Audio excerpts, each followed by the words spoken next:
Check 1 2, check 1 2. Welcome back. Let's get some lights going. What the fudge?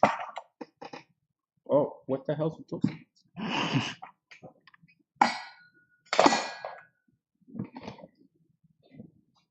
It really is echoey in here, isn't it? It really is a large room. The ceiling's really high in here. It's really high. It's like I show you guys, but all this is green in my side. Hey Gingy, what's up? I hope you're having a super, super, super amazing day. Let's do the horoscopes. I'll show you something neat though. Watch this. I don't know if watch this, if this is really how it works or not. Because although I was a musician and I own the place, I'm not actually a tech. I'm not a I'm not a sound man. I'm not a sound man. I'm not an audio technician. It's different. I'm talent. It's very different. And so, anyways, watch this. Oh, that's not what I want to do. Check this out. So if we go to audio input, shit, how does this work? Where is it? Okay, cancel that. If we go to audio input and then filters, okay, and I'm doing this so you guys can see it as well. So we have a little bit of noise suppression on, right? Because there's always fans and ambient noise going on, like a lot of and fuh. And so I put a little bit of noise suppression on. It can be pretty aggressive though, and it does cut off a lot. And then I put the compressor on as well. Now there's not a lot of stuff going on here, and I did amp up the sound because it does shrink it up a bit. But the point of me doing this was to try and change the filter from a large room to a little bit more intimate in sound that you guys might want to experience, but like that people normally experience when they think about people speaking to them. But that's what's going on. That's what's going on. So we could add some other stuff. These are some of the other things. For those of you who are live streaming, who want to live or anything, this is what OBS looks like on a PC.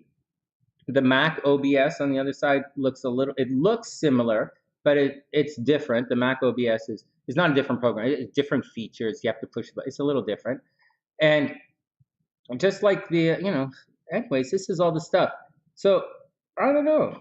I don't know what to do to make it sound less like a big room, but at the same time, maybe a limiter in place, but at the same time, guys, it cuts off the decay. So when I play the ukulele, you don't get the hum, which is really important for a wind player, right? The decay, the decay, and then the release. The decay is removed. You guys don't know what I'm talking about. All right, next. All right. Hey, memes, what's up? Hey, Anessa, what's going on? I hope everybody's having a super amazing day. We're going to get back to we're going to go do the horoscopes live today. I'm just chilling out. I'm trying to get down to it. All my clothes are getting wrapped around here, and fuck. Guys, I want to tell you guys something about mental illness. This Will Smith thing is interesting. Will Smith has astrologically, he's going through a transit. Let me show it to you. Like, instead of just talking shit about some guy, let me show you what he's going through. Oh, there's a lot of celebrities in. Oh my goodness! I found. This is so funny. I found all the missing charts. They're right here in right here. Okay, hold on a sec. That's funny. Hold on. Okay, let's see if I can pull his chart up here, and then I'll tell you about the thing. Oh goodness, am I gonna have to go through this again? Where would his chart be? In the SunnySide?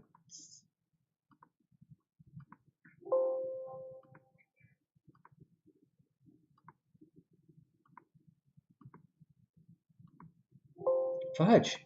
Seriously? We just looked at his chart. Politics? Sports? I don't think I put anyone in politics. Shit. All right, let's do it again. Oh no, Chris Rock is here. Will Smith is here. Okay. So watch this. So just to show you, like, oh hey memes, what's up? Oh, you thought, hey sister Heather, what's up? The oh no memes. It doesn't. I thought maybe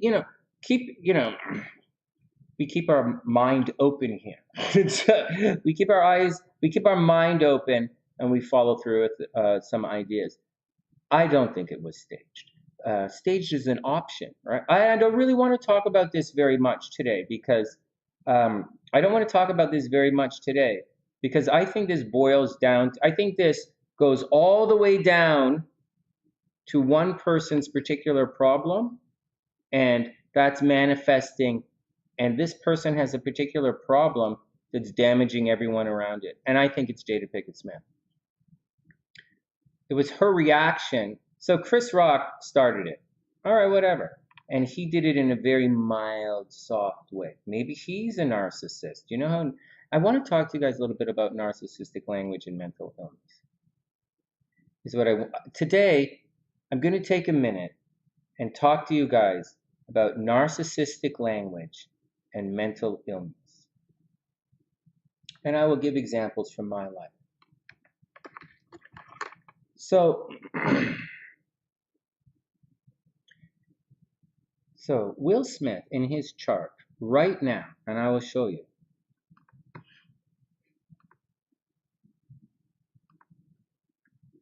Right now in Will Smith's chart,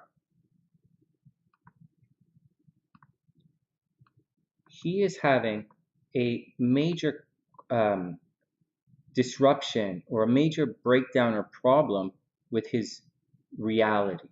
And that's way up here.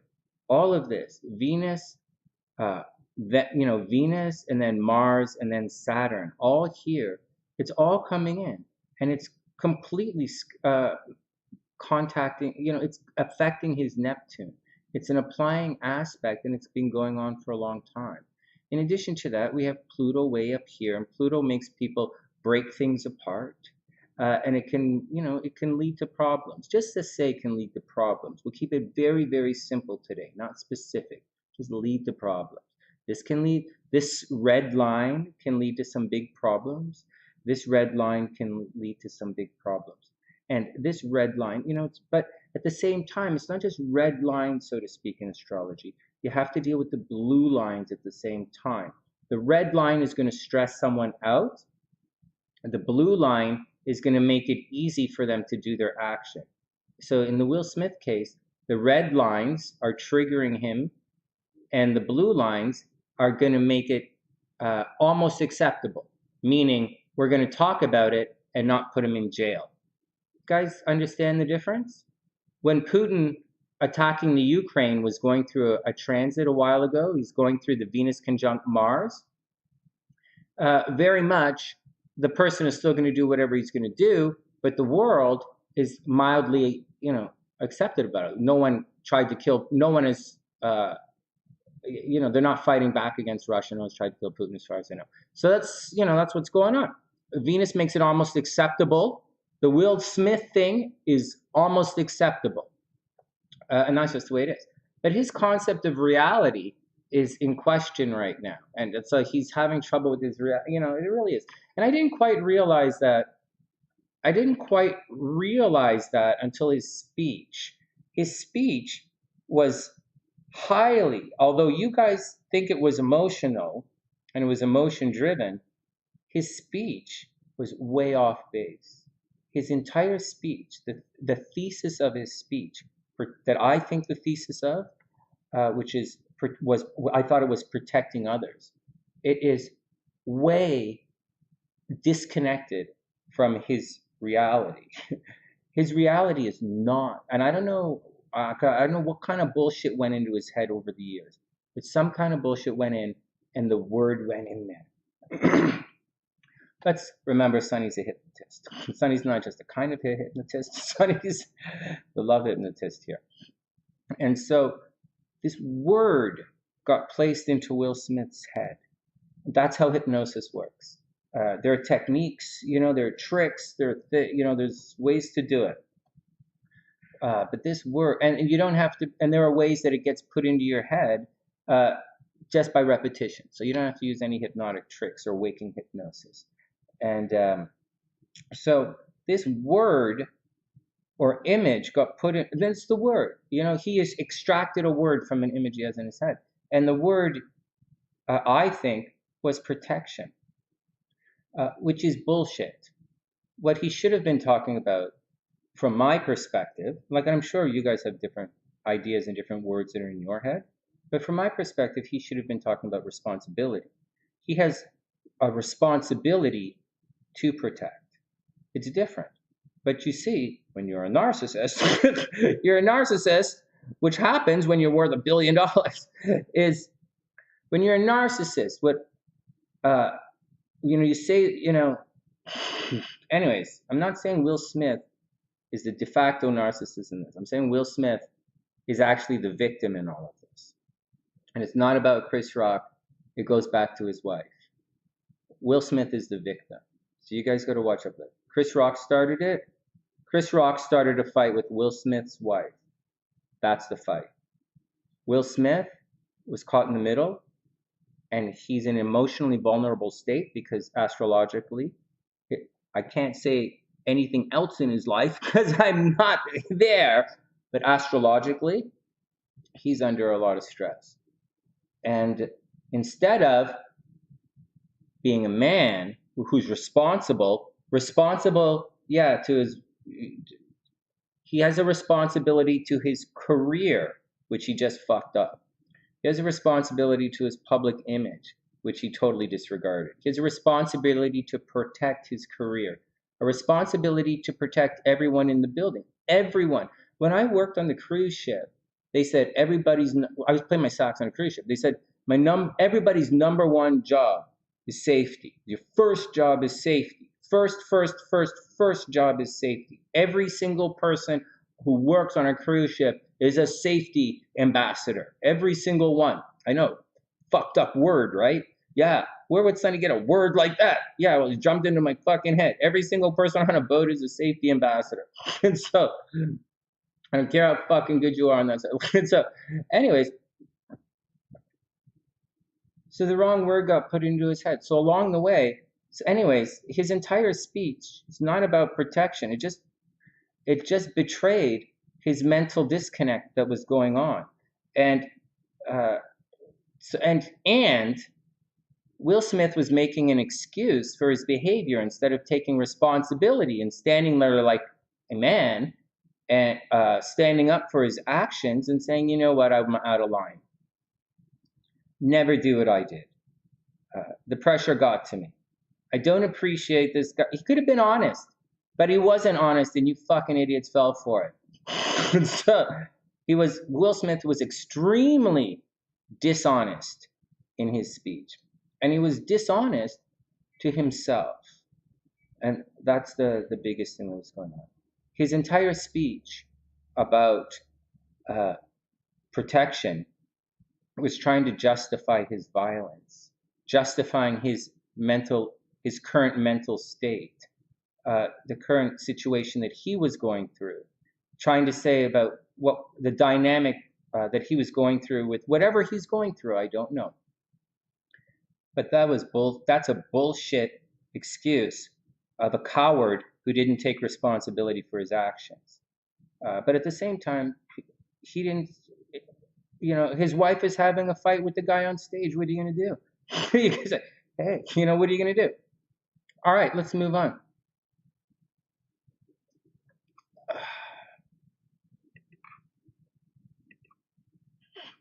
Hey, Jazz, what's up? I hope you're having an amazing day. All right. So that's the deal. So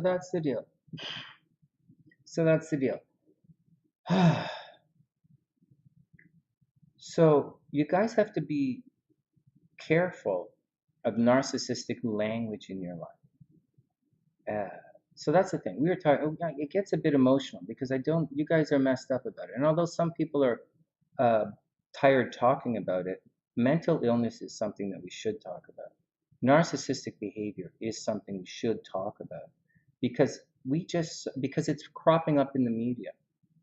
And there's a lot of extremely negative and bullshitty behavior, a lot of extremely negative and bullshitty behavior that's being covered up right now. And, you know, it's the thing. Now, I'm going to say some things to warn out about, well, Ginger says she would have pressed charges unless he gave me a huge bribe. Chris Rock is worth what, $75 million?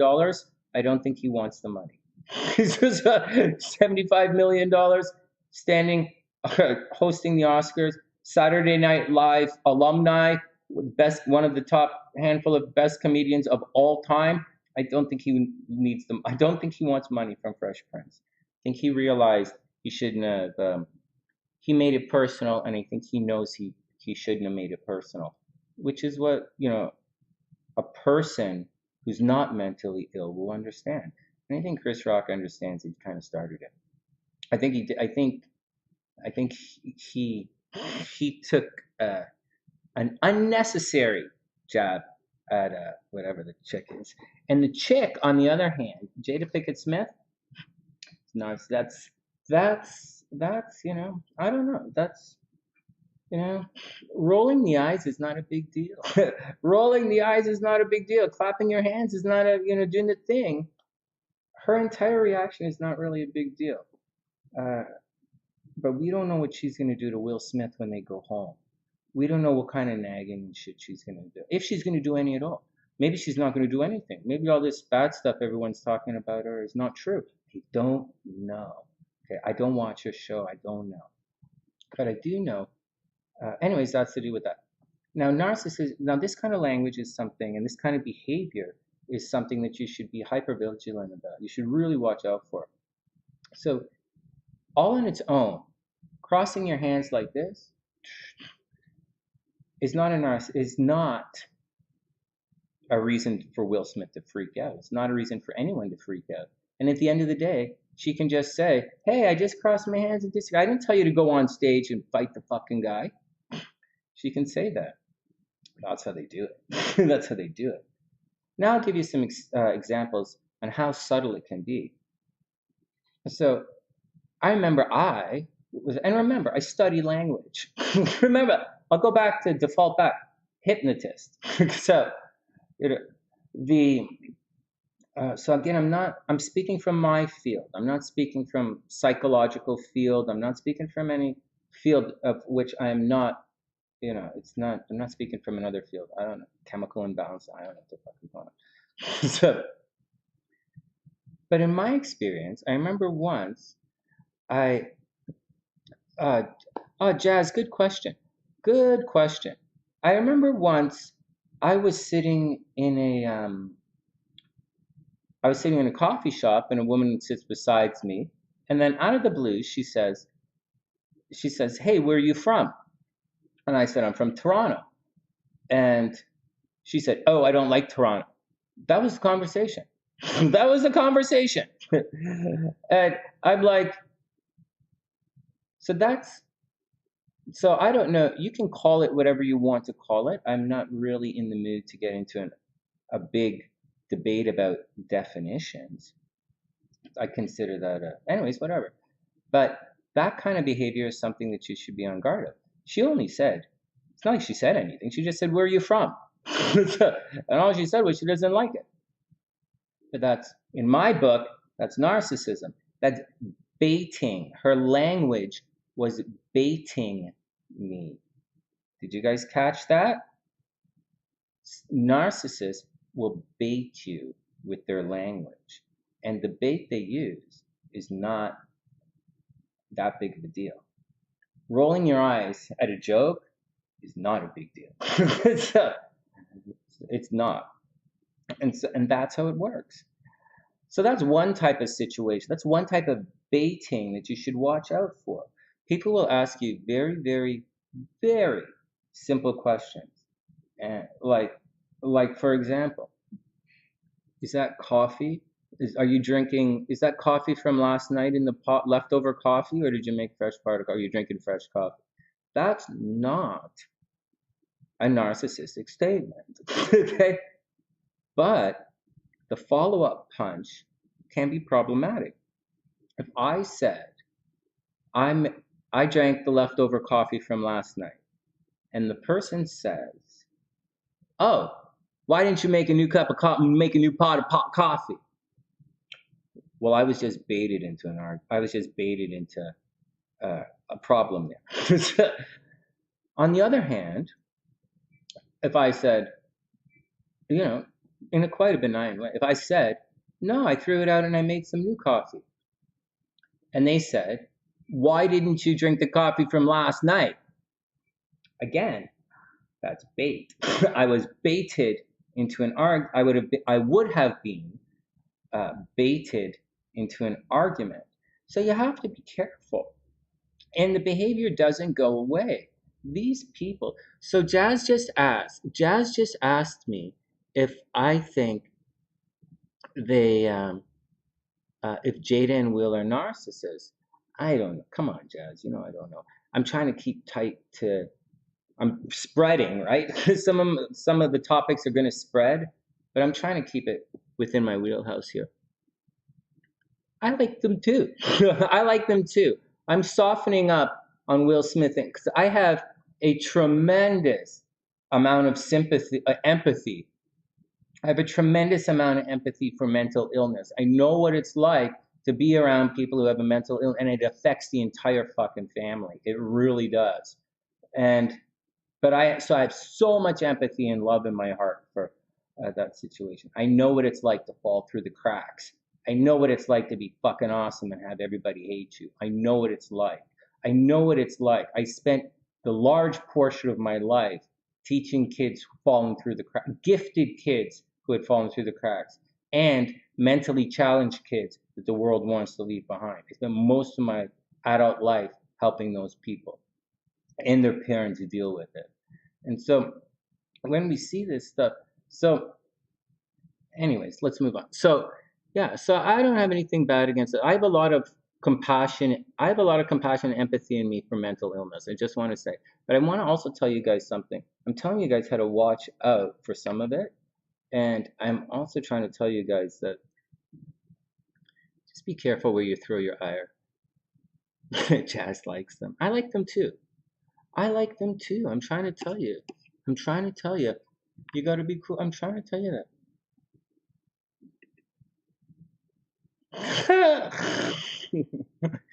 That's funny. All right, next. So that's the deal. And sometimes you can accidentally walk into these. So anyways, here we go. So that's where my brain is at right now. And I don't really care about the Will Smith. I don't really care about his wife. I don't really care about Chris Rock and those guys. I really don't. As far as I'm concerned, quite sincerely, as far as I'm concerned, those guys are has-beens. Chris Rock is a has-been. You know, Chris Rock's a has-been. We don't really, he hasn't been a new comedian in almost 40 years, right? Chris Rock hasn't been a new comedian in a long time. Like he's a has-been. Will Smith is a has-been. He just won an Academy Award. He's a has-been. He's a has-been now. And so, and his wife, I didn't even like her. So, anyways, we shouldn't be talking about that. But it is important to watch, to be careful in life, to watch these things. And it's also important not to allow yourself to get bogged down in certain situations. So if we just take a moment and use the example here of, and so that's the deal. There's a lot more I'd like to say about how people blame the victim or trying to suss out who the victim in the situation is or trying to suss it down. It's a little tricky, but I just don't care. I'm just trying to warn you guys about narcissistic people and abusive language. Maybe it's not narcissistic. Maybe it's stuff, whatever words you decide to use, and explaining how it can come in at you from some simple bait kind of question. So be careful. Mental illness does not, as far as I know, and I'm not a psychiatrist, and I'm or a psychologist. As far as I know, mental illness does not go away, and it does affect the family. That's as far as I know. As far as I know, narcissism doesn't go away. As far as I know, narcissism is there for good. So you're going to have to learn how to manage these things.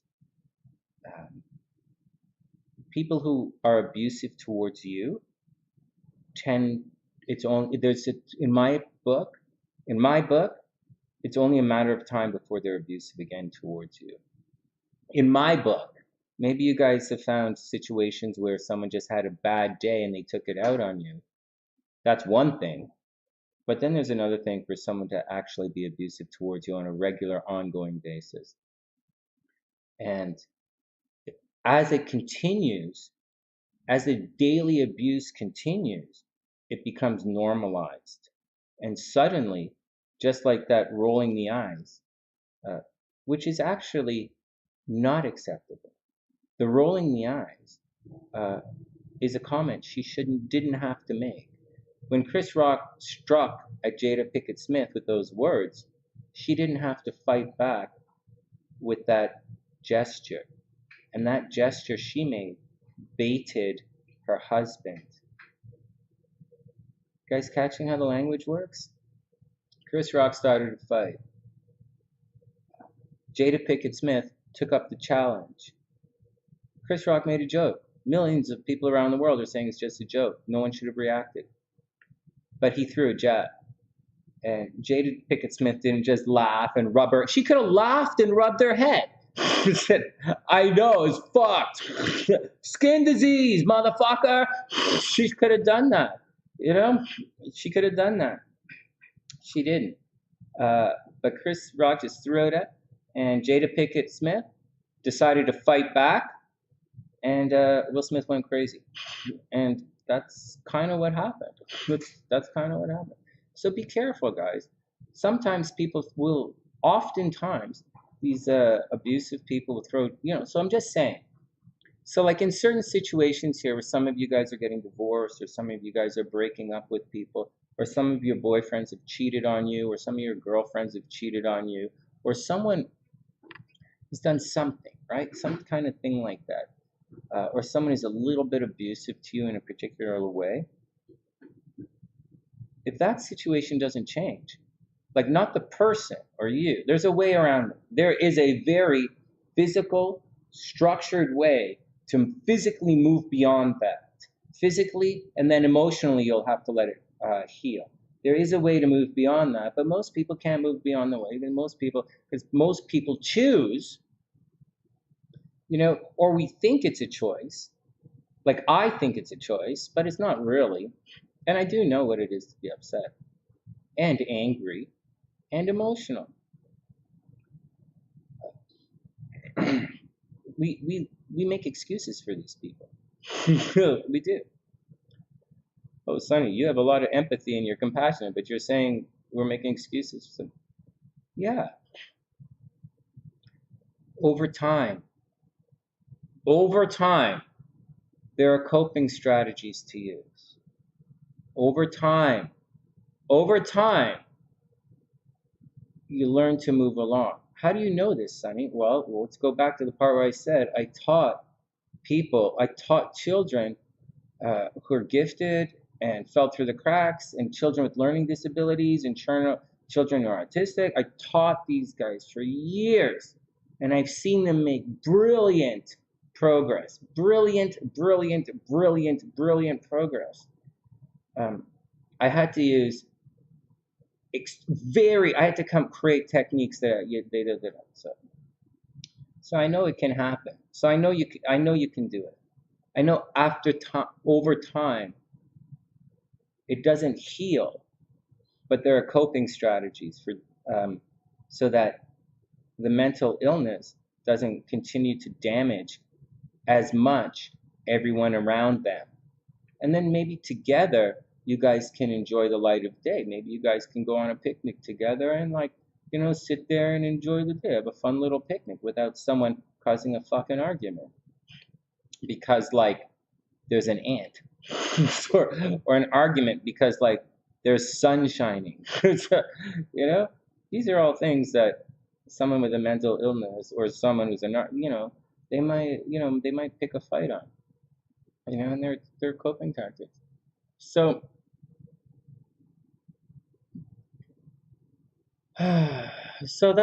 anyways, that's, hey, AKA, what's up?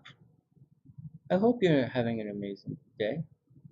Oh my God, and Meme says she looks beautiful with the short hairstyle. Yeah, I know. I don't really think she's that pretty, to be honest. But, like, and I think she's a bit of a, like, I don't like.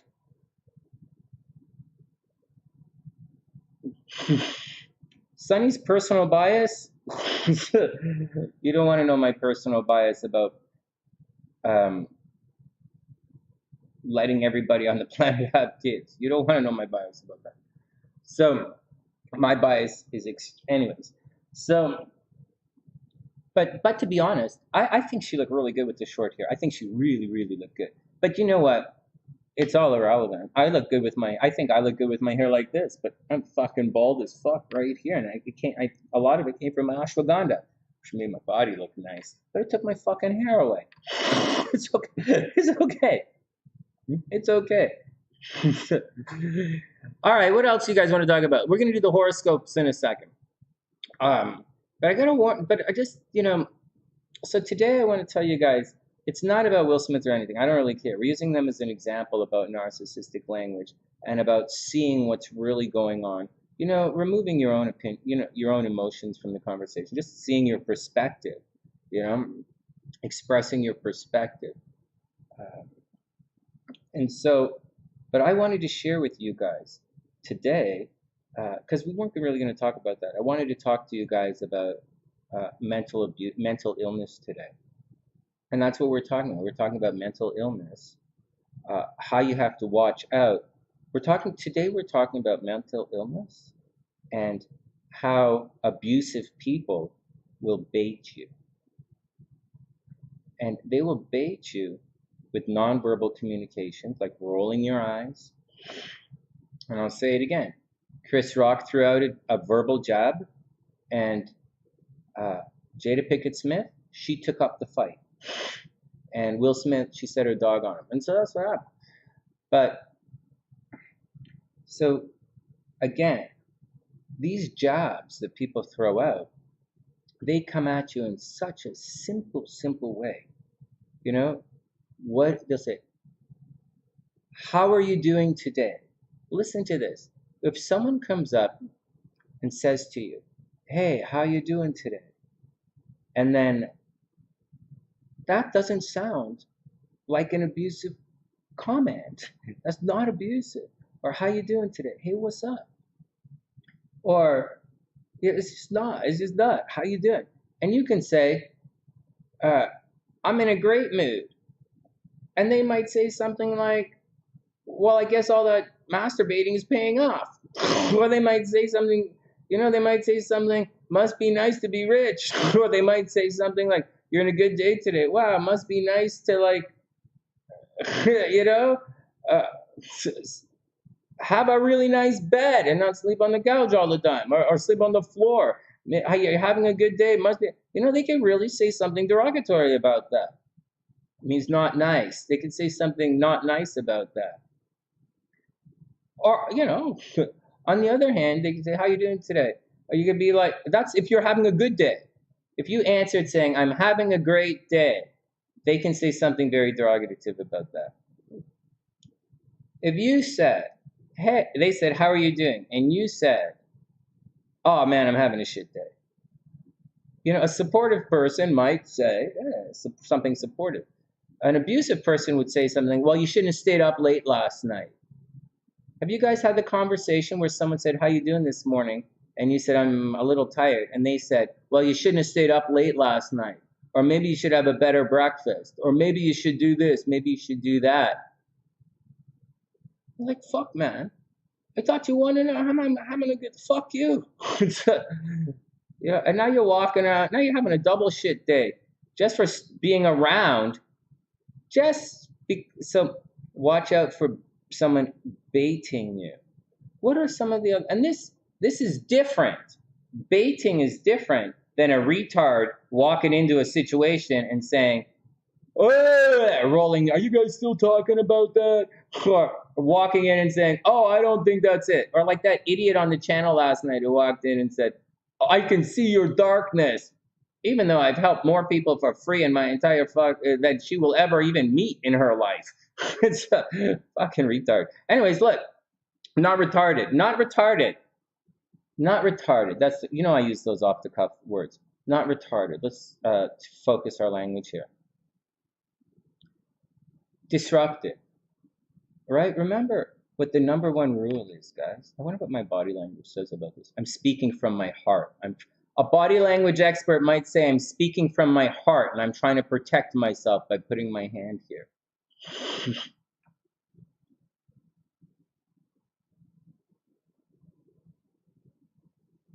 Why would you walk into a room and unzip your pants and start wiggling your dick around and saying, "Hey everybody, look, I have a dick. I have a little bean. I have bean." Like, why would you walk around doing that? But nevertheless, that's what people do. Anyways, let's get back to baiting. So, well, you know, there's a lot of language that people can use that will bait you. In hypnosis, when you get to a certain level in hypnosis, you can, and there's a lot of hypnosis is on my mind right now because there's a guy, a hypnotherapist in Florida writing a book and he's creating a program and he just asked for my input. So there's a lot of hypnosis language going on in my head right now. And his thing specializes in metaphors. And when it's all set up, I'll tell you about it. And so I'm thinking about a lot of language this morning. And yeah, and language is very important in hypnosis, or in hypnotherapy anyways. So you have to be careful, right? Watch out for the baiting situation.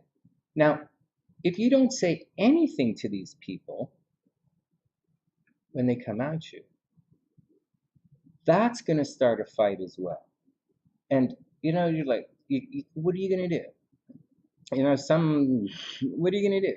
You either be nice, you be nice. Hey, how you doing today? Oh, fuck, here we go again. They're baiting me. Like, that's not a bait, right? But like, it's a bait. And then, oh wait, just like I said, anything in hypnosis can be used as an induction. You should be able to use this cup. A master hypnotist should be able to use this cup to put you in a trance. A master hypnotist should very, very, very easily use this card right here and put you in a trance, just like this. And so, or to use a stopwatch, there are lots of ways. A master hypnotist there are lots of ways to trance you guys out. You guys fall asleep with me talking all the time. And I'm yelling and swearing all the time. I'm yelling and swearing. You guys falling asleep with me talking to you. I'm not teaching math. Anyways, there are a lot of triggers that you get. So what I'm saying is, and the thing about that hypnosis language thing, and that anything can be used as an induction and anything can be used as an anchor, there's in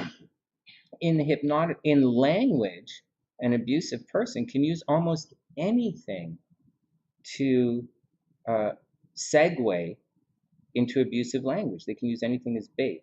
And if you don't fall for the bait, now hold on hey, Life Path 11, who's this?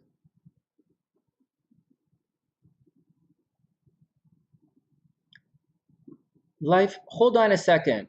Life Path 11 girl, women are not supposed to take ashwagandha. I was under the impression that ashwagandha fucks up a woman's estrogen. Men take ashwagandha to help with their testosterone. So, the men take ashwagandha to kill cortisol and to reduce stress, right? Removing cortisol reduces stress as far as I know. And kind of as a side effect, it kind of boosts your testosterone, and I think that's what makes your hair fall out. Ashwagandha makes your hair fall out, yes. I think so. It makes my hair fall out, and a couple of SunnySiders have said it as well. But in my opinion, ashwagandha is the absolute best thing. I don't know about women, but it's, in my opinion, for someone who drinks a lot of coffee like me, at my age, ashwagandha is the absolute best thing to take, in my opinion. So you might want to take a little black maca for your little friend downstairs, just saying. But there are other things before you get exotic, like maca and all that stuff. You could like jog. Like I don't know. I'm not a doctor. I really don't know. I'm not a doctor. All right, but I do work in language. So let's get back to language. So let's say someone is trying to bait you. Say you're talking to a narcissist and someone is trying to bait you. And honestly, to be honest, I call a lot of people narcissists that are not. Okay? Especially when we're fighting. That's just not true. And there is a difference.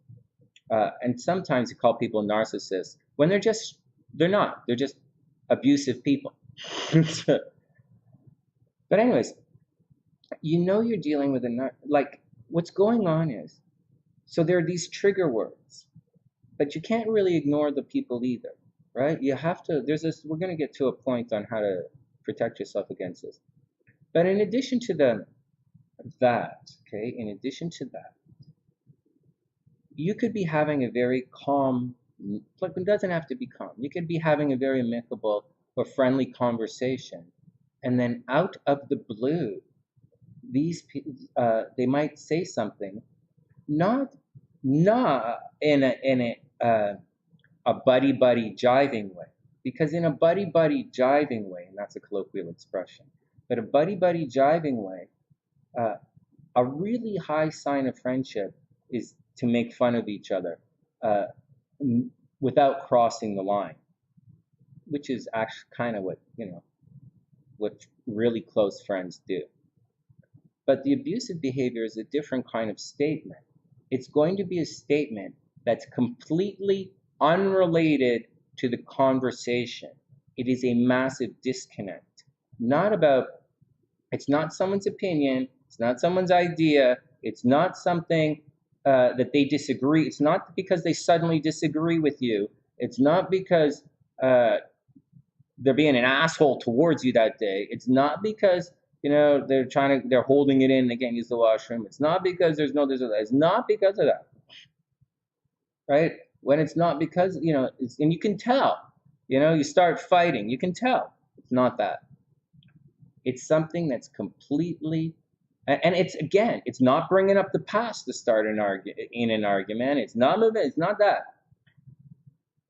You have been in conversations where someone out of the blue throws a statement in that's a jab, completely unrelated to the conversation, and it happens all the time. And you should sense that that's where some kind of strange kind of thing is coming from. There's a disconnect. There's a disconnect, so watch out for it. So here we go. So watch out for baiting. That's a tough one. And there's not much you can do when you're dealing with these people. Remember, mental illness does not go away. You can only kind of deal with it. Narcissism doesn't go away. You can only kind of deal with it. Abusive people, once they start abusing you, they don't go away. Bullies don't go away. And it doesn't matter if they pee sitting down or standing up. A bully is a bully is a bully. I'll say it again. A bully is a bully is a bully. They're not going away. And so all of this stuff that you think, it doesn't go away. You can only do your best to manage it. So along the way,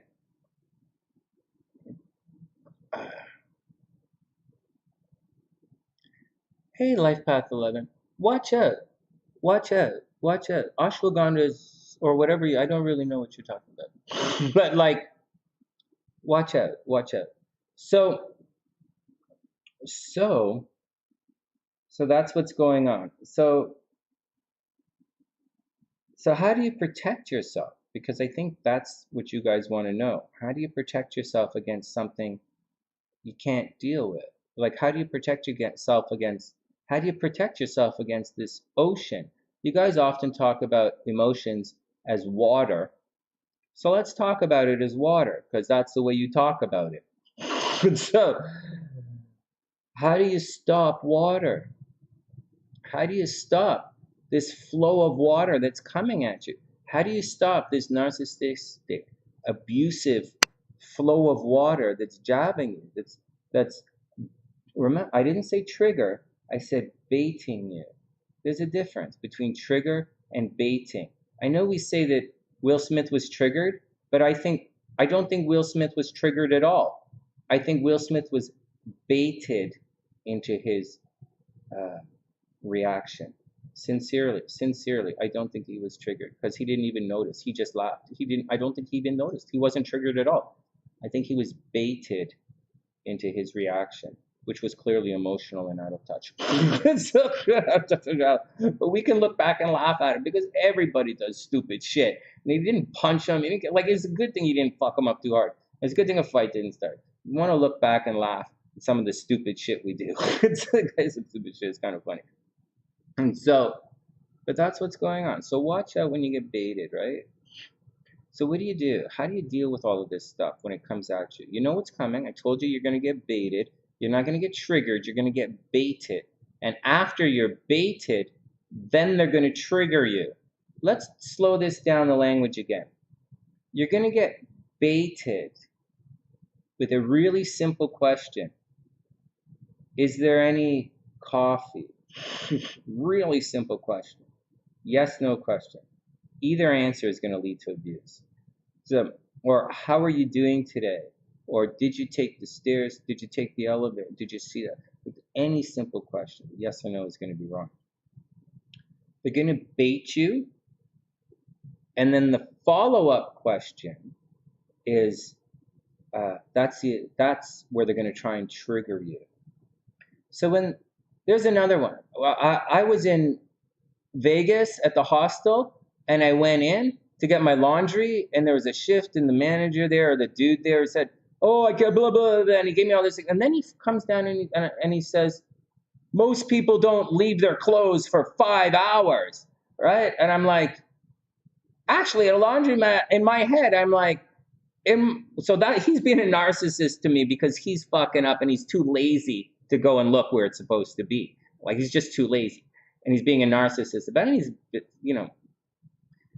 but I'm like, so when people do this, one of the ways to protect yourself from this kind of stuff is to say in your own, what are you, fucking stupid?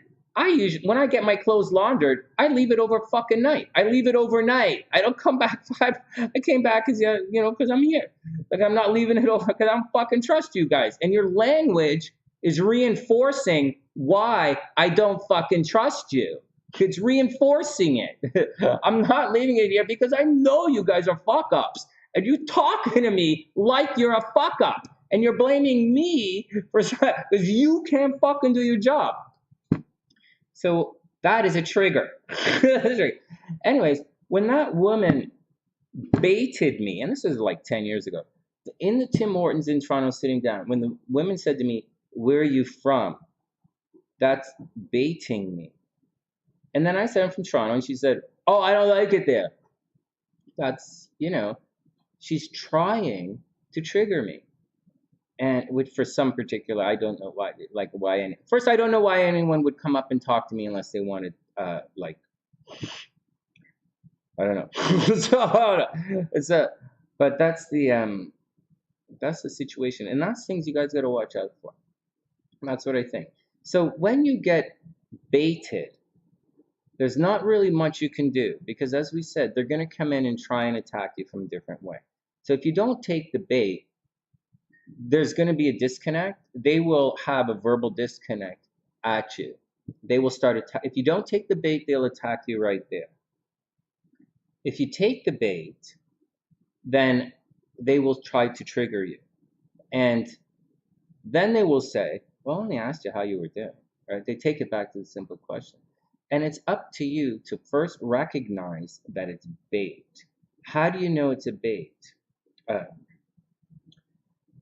well, when you're dealing with someone who has a mental illness, or you're dealing with someone who's a narcissist, or you're dealing with someone who's abusive, or you're dealing with someone who's generally an asshole, and these are all words on a spectrum, right? And so the answer is, you know it's coming. So always be prepared for when it's coming, because it's coming. Once again, everything is bait. Just like in hypnosis, everything is an induction. Everything. Everything is an anchor. And so the situation is, what are you going to do? You have to engage anyways. So you have to engage because a fight's going to erupt if you don't engage. Now, when the abuse comes at you, and abuse isn't, that's not abuse, that's garish. That's the facade, that's the face, that's the mask. The mask hides everything else. So don't react to the mask, because the mask is just bullshit. Like when a dog barks. Dogs bark when they're happy. Dogs bark when they're scared. Dogs bark sometimes they bark when they're curious. Sometimes they do bark when they're afraid. Sometimes they bark for a number of reasons, when their territory is being encroached upon, and sometimes they bark a friendly hello. You have to interpret that. You have to, and then move accordingly. Just saying, if you have a fucking, if your personality aligns with that of a barking dog, or if your psychological makeup has evolved to that, has evolved from mute slug to dog, then by all means. But here's the deal, and here's the bottom line, and I think you guys know the bottom line. The bottom line is the hey Irene, what's up? Hey Irene! You mean my Irene who cuts my hair in Toronto? Hey Irene! Hey Irene! I buy my ashwagandha right around the corner from the hair cutting place. Hey, no, man, I'm not a doctor. I'm telling you how it affects men, and I'm telling you some of the other stuff. And if you have, I don't want to. Okay, good luck. Good luck.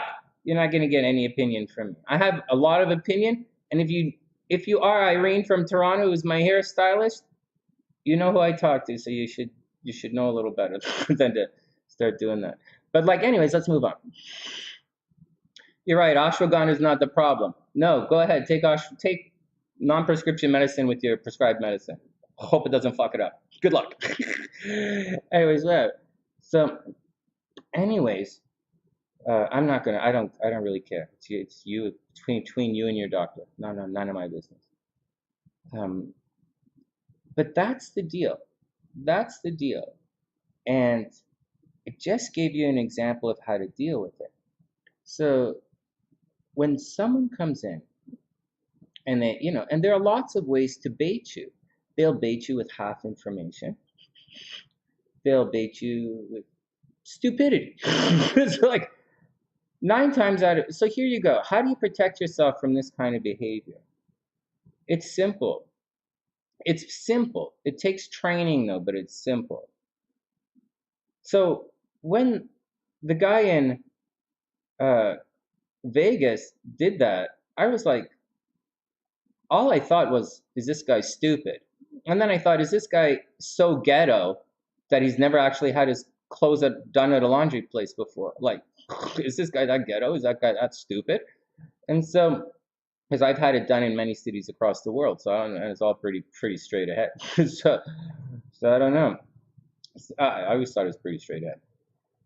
Or the coffee shop example, should I let this random fucking lady fucking do some shit, blah, blah, blah. So here's the thing where it gets tricky, guys. And let's go back to the Will Smith thing again. It only really becomes a problem when the person you're speaking with who's abusing you, uh, you really, you want them to like you, right? That's where the problem is. Will Smith wants his wife to like him. Bottom line. No big words, no love, no like spirituality, no twin flame, no chemical connection, no fucking this. He wants his wife to like him.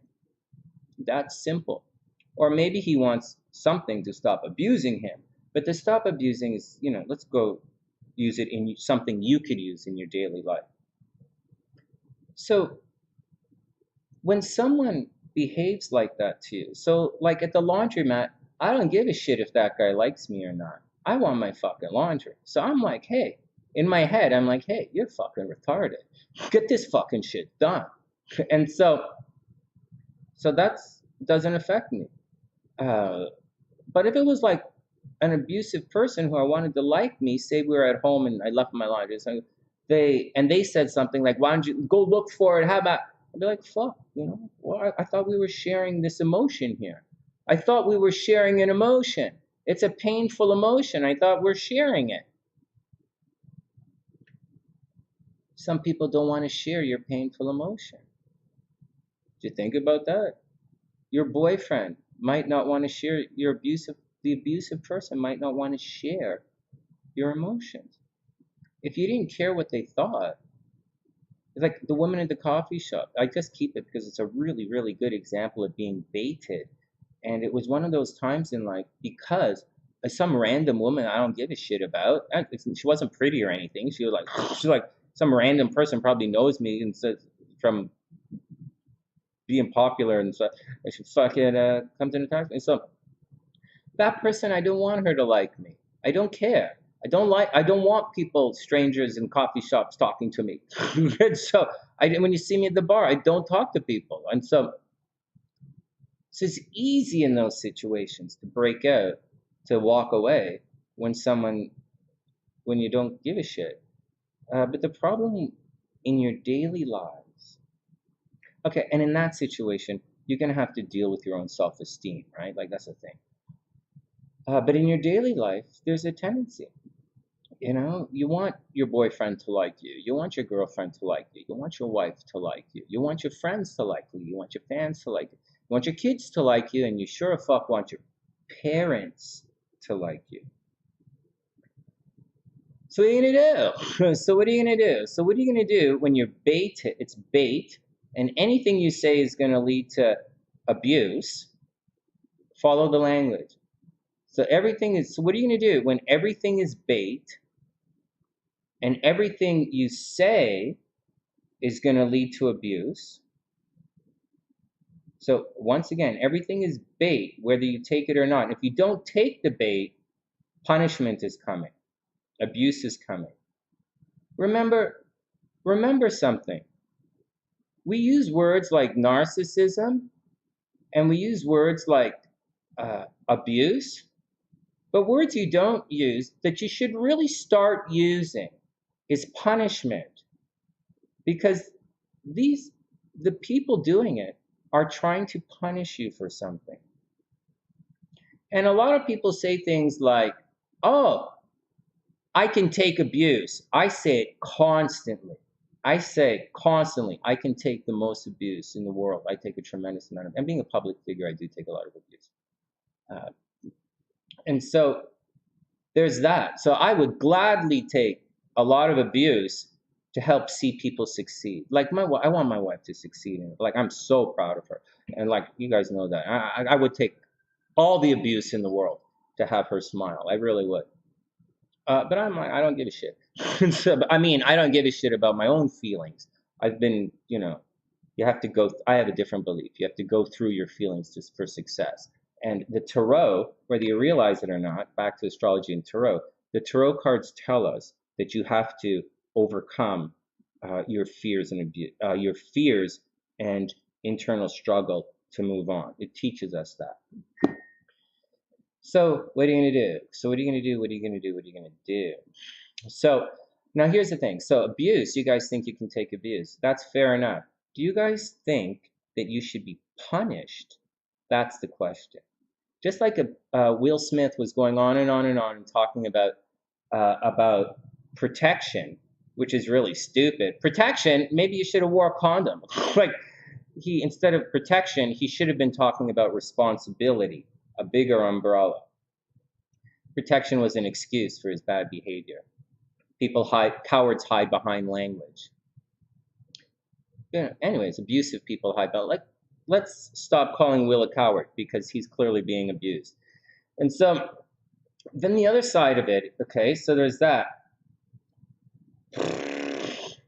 Now, a lot of you can take abuse, but can you take punishment? Do you think you should be punished for someone else being unstable? You know, and by unstable, I mean they're abusive or they have some kind of damage within themselves. We all have damage within ourselves. It's the whole point of being born. Soul is fragmented. You're born into the incarnation. That's kind of what we've agreed upon as a working idea of what we're doing. So, a fragmented soul is born. You're trying to complete yourself to move on. That's the philosophy we live under in this lifetime. And so what are you going to do, man? What are you going to do? So instead of thinking in terms, like when someone does that, so let's get back to it. When someone tries to trigger you, when someone baits you, stick with the language. Stick with the mathematical formula here. The mathematical formula we're using is baiting, right? And there's nothing you can say once the bait comes in, a fight's coming. Whether you take the bait or not, a fight is coming. Whether you answer yes or no, a fight is coming. You know, whether you get triggered or not, a fight is coming, or more abuse is coming. But when you think about it, we're using abuse casually, and most people don't understand it. I had a big conversation this morning about someone who has no fucking concept of the definition of abuse or how to calibrate the definition of abuse. I had a narcissist. Obviously, I was involved in a narcissistic conversation this morning, and the bait thing came up because I did not take the bait, and it's kept coming. So here's the thing. Do you think you should be punished for just being there? What do you think? I know you guys think you could take a lot of abuse. I know you think that. And I know you guys make excuses for other people and the abuse and your weak boundaries by saying you're empaths. I know you do that too. You make excuses. But the bottom line is you take abuse. But what if you switch the language and said, they're punishing you because you didn't take the bait, or they're punishing you for something that happened to them earlier, or they're punishing you for a pain that they're carrying, or they're trying to punish you for something that you didn't do.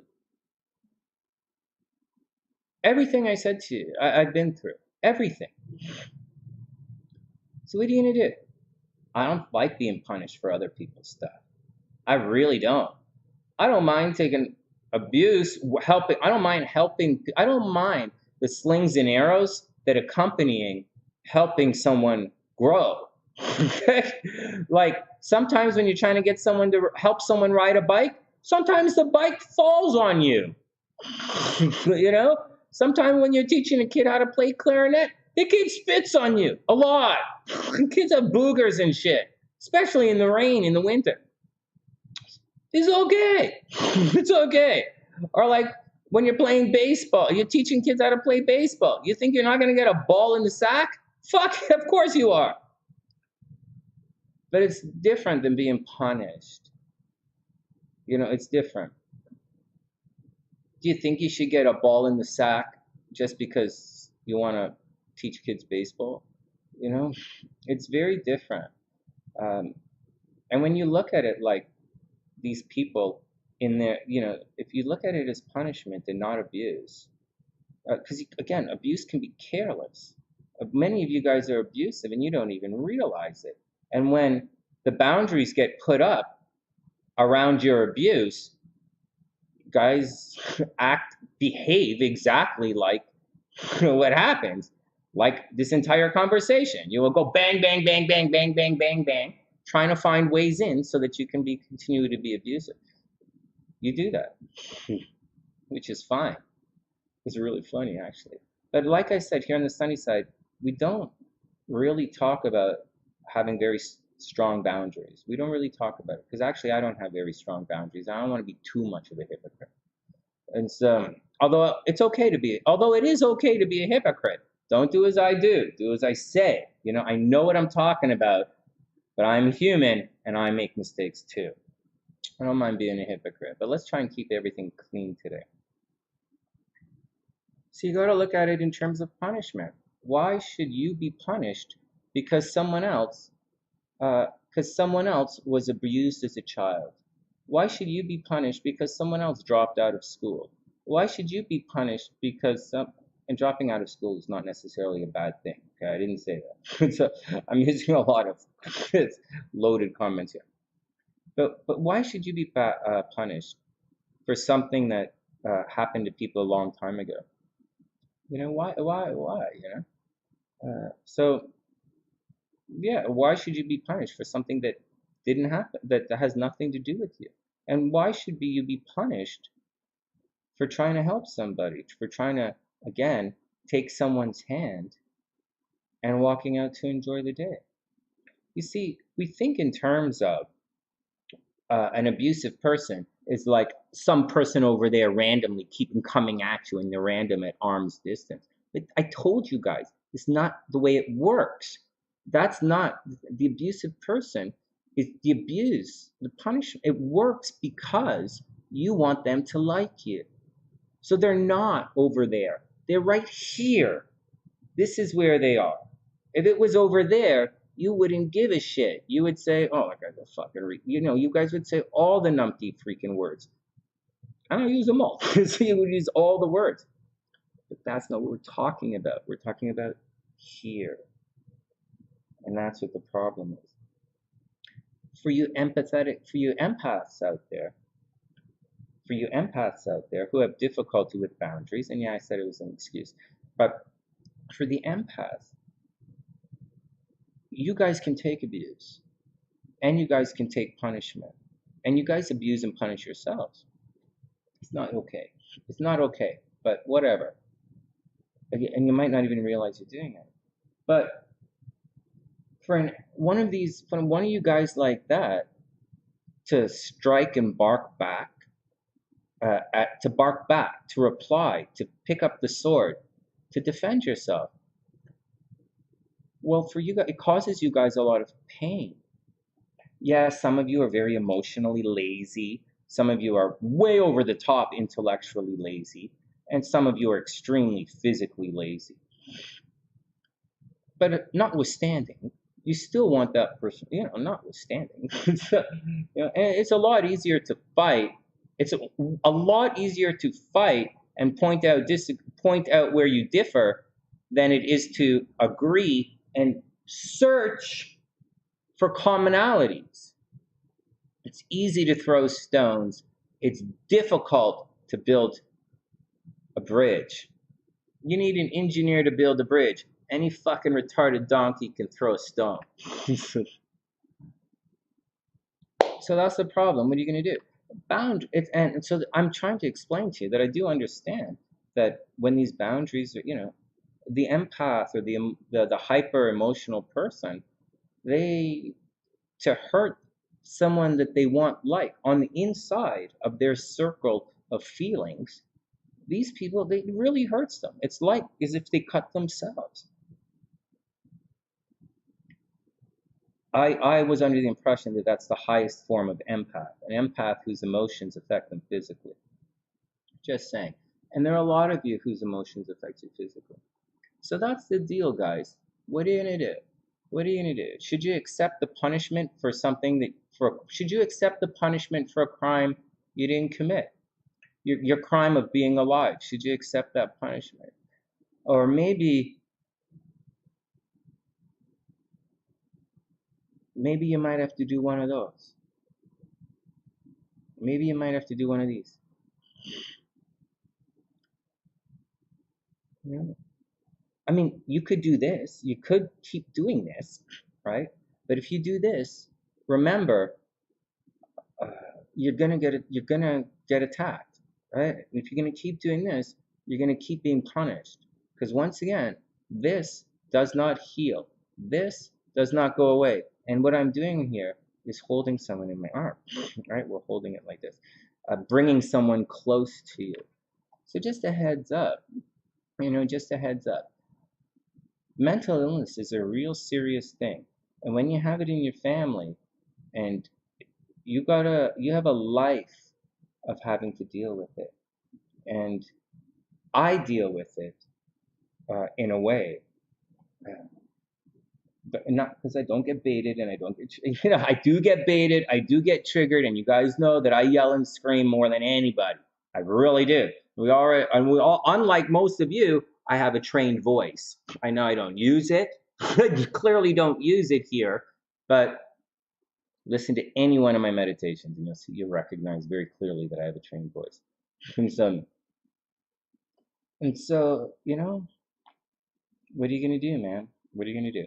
And that's my 2 cents on the action. That's my 2 cents on the action. Hey, AKA says reaction is a knee-jerk trigger from, and AKA is a doctor, right? For those who don't know, a lot of doctors on the sunny side.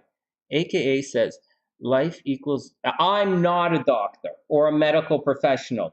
I took supplements that made my own hair fall out. So like, I'm clearly not a doctor, and I'm clearly never going to give you guys medical advice, ever. Because clearly, and if you know me over the years, you'll say, oh, fuck, Sonny, you did what? You took what? And I'm like, okay. So like, I am not a doctor. Anyways, let's get back to it. What did she say? She said, hey, Tina, what's up? We're going to get to the horoscopes in a second. AKA says reaction, life equals lessons equals choices, reaction or response. Yeah, I agree. Hey, reaction is, AKA says reaction is a knee-jerk trigger from prior experiences, not in the moment. Yeah, it really is, it is. Like, I think it is. I could be wrong, but I think it is. I agree with you. I think you got to train yourself out of it. And that's the deal. I really sincerely believe you have to train yourself out of it. And I'll tell you, hey, ABC, what's up? I am a Scorpio. So you have to train yourself out of it. And I'll give you an example of how I trained myself out of it.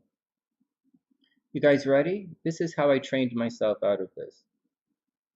But because obviously I get baited and triggered all the time. Hey, Sonny, how you doing? Yo, player, what's up? I mean, the shizam, And they're like, oh, well, maybe if you didn't fucking, oh, God. So, we talk, so, we could, so, all right. And we're not even talking today about, are you a wandering monster? Are you a disruptive force of pain in this world and you don't even know it? Are you an asshole and you don't know it? So seriously? Do you walk around, are you negative? Do you make negative comments and not realize it? I didn't call you any names. I said, do you make negative comments and not realize it? I didn't call that behavior anything. So just, do you do that? I do all the time. All the time. I make negative comments all the time. Actually, I don't make negative comments. I have a hard language that I use. So,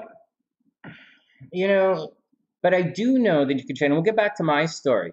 After my first marriage, my hard language would jokingly say things like blah, blah, blah, blah, blah, blah, blah, blah, blah. So listen closely. You guys want to know how to make it out of this. Oh, AKA, I'm sorry. Hey, is Sue okay? Hey, Sue. Oh, Sue, have a nap. I'm going to have a nap this afternoon, too. Okay, as well. We'll hang out a little later. I got to sort out my... All right. So...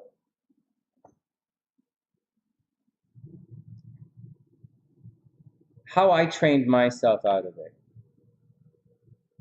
I was in Vancouver and I was getting divorced. I had a lot of bad things I wanted to say about my ex-wife, and I wanted the world to know.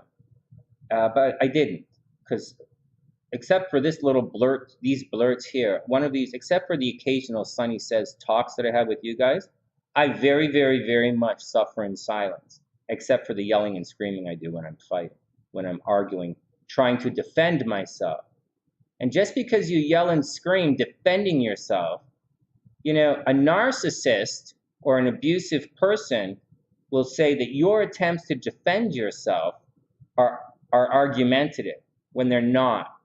And you're full right to argue and scream when you're trying to get emotional to defend yourself. You can use anything to defend yourself because you're being attacked. But a narcissist and an abusive person will say that you defending yourself is being defensive. Like I said, everything is an induction, everything is a fight. Get it through your heads. It doesn't go away, you can't heal it. You can only cope with it.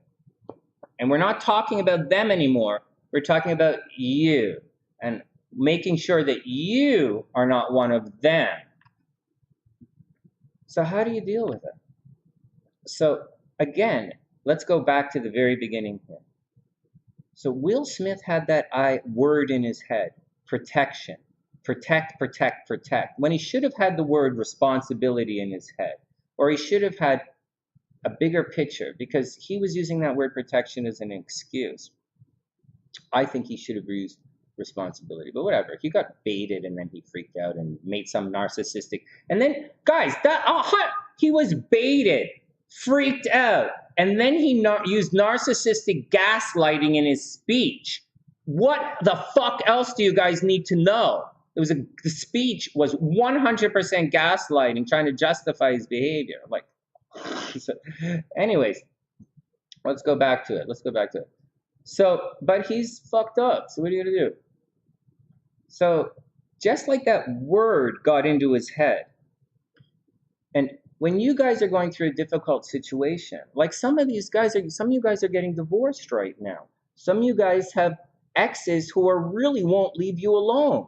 Some of you guys are in abusive relationships. And yes, some of you guys are attention-seeking narcissists. I get it. It's fine. You're all part of my SunnySide community, and I love every single one of you. And I'm not here to. I'm here to teach you how to defend yourself. So we spent the first part of the dialogue identifying a situation, and now I'm going to teach you guys how to defend yourself against that situation. Now, the defense is going to come from my background. There are lots of things you could do. Maybe go exercise. I don't fucking know. Maybe eat apples. Fuck, I don't know. I'm not a nutritionist, clearly. But as a hypnotist, as a hypnotist, you have to reprogram the words in your head. And so what I did, and it wasn't me out of the blue. This was intervened. My roommate and business partner sat me down and he said, Sonny, we're about to go to work, right? Sonny, you're going on stage. You got to talk to all these people. So whatever you do. And he says, I know you're upset. I know this happened. I know you're triggered. I know you're angry. I know you're hurt, that you're suffering. I know there's a lot of pain in you right now, Sonny. But you can't talk like that on stage. You cannot say those things. So he's my roommate. We're in our living room. We're business partners. And he says, the only thing you can, and he's an NLP guy as well. So the only thing you should say out of your mouth is, the only thing, whenever anything happens, is I wish you the best. That's what he said. And obviously I took it to heart because he's a wise and, well-read and studied person who I respect. And, we fought a lot. And if you listen to our arguments, you might not think that I respected him, but I very much do. And he changed a large portion of my life through this one conversation that I'm sharing with you. So he said, Sonny, The only thing, he said, I know, Sonny, we're going to work. You got to calm down.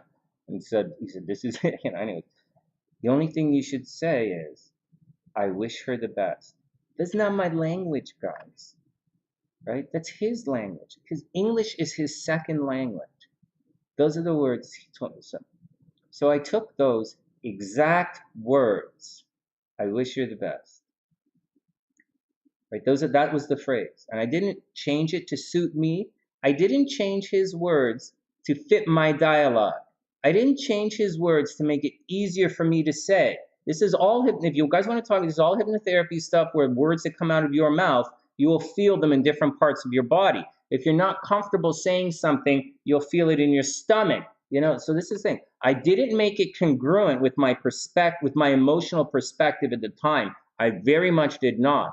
I took his, and I took it and I put it right inside me and I repeated it. And every single time, anything, thought, idea, conversation, word, anything about my first wife, the only thing I said was, I wish her the best.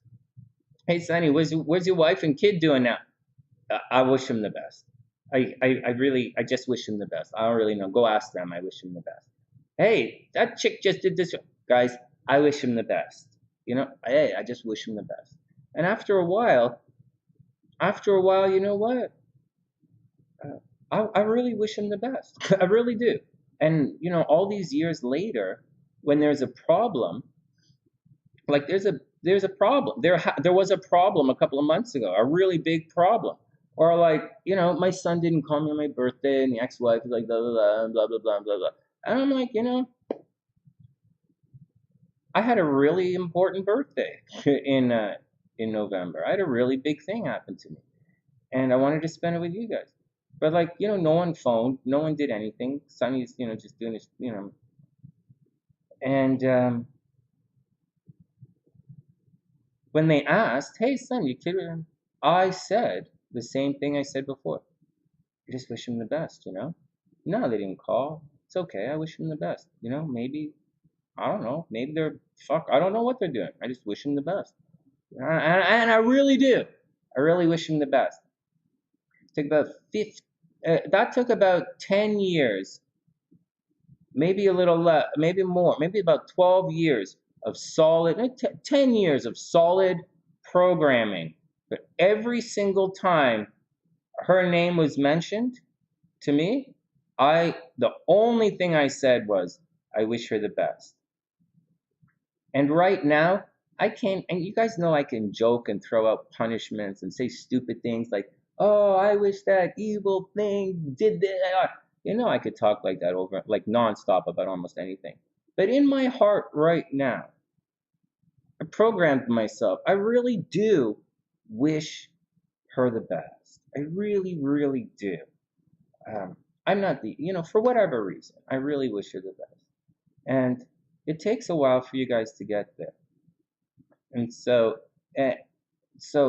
when you're in a situation where you're locked in with some kind of situation, you're locked in, you want to keep it at arm's within your emotional boundary, you let them into your emotional circle, and they're poisonous, right? They're poisoning your circle because they're poisonous. We'll talk about the love story between an empath and a narcissist another day. For those who don't know, there is a very, very romantic love story between the empath and the narcissist. There's a love story. And maybe I'll explain it to you another day. Today we're talking about baiting language. We're talking about people triggering, allowing yourself to be triggered. And I'm telling you my perspective on how you can deal with some of these triggers. So that's the deal. So you have to train yourself. So once again, if you didn't give a shit, so once again, a lot of the times, it really depends on the type of attack that's coming your way, the type of punishment that's coming your way. Oftentimes, I hear the language, like a couple of nights ago, I was going online on Sunday night, and someone said to me, why are you going online? Why are you going to work at that? And the only thing I thought, and it wasn't my wife, okay? She didn't say that, okay? Someone else said that. And they were a narcissist who said that, and that was punishing, abusing comment. And the only thing in my mind that I thought, because I don't give a shit if this person likes me or not. They are outside of the only person here are my parents and my mom.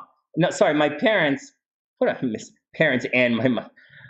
My parents, my mom and my dad are here, and my wife is here, and that's it. My wife and my parents, and so that's it. And so you guys can have a big one. It's not a big. It's okay. You can have a lot of people in here. Right now, it's just my wife and my parents. And so, what are you gonna do, guys? What are you gonna do? What are you gonna do? So when the trigger point, so usually when they said that to me, I recognize, and it was out of the blue.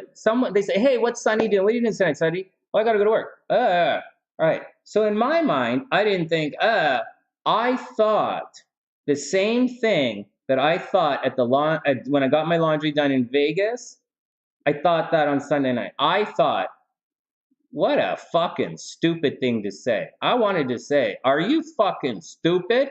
Or I wanted to make a narcissistic comment and say, only a fucking idiot would say something like that. Because, like, truly, only a fucking... It's not a fucking idiot who would say that. It's someone who's trying to cause a fight. An encouraging and supportive person would say, no way. What a stupid person. I'm sitting there thinking, you're watching fucking TV right now. I'm a professional entertainer about to go on TV. Where is the disconnect idiocy of this fucking conversation? Don't you know what I do for... Fuck, you watch my show. So it was a really fucking stupid thing to say. I'm not even remotely angry, you could tell. I'm not even passionate about it. I think it's so stupid. So that's what you have to do. If someone is outside of your circle, oftentimes someone trying to gaslight or belittle or devalue you, when someone tries to devalue you as a form of abuse or punishment, you have to recognize that you can't, like...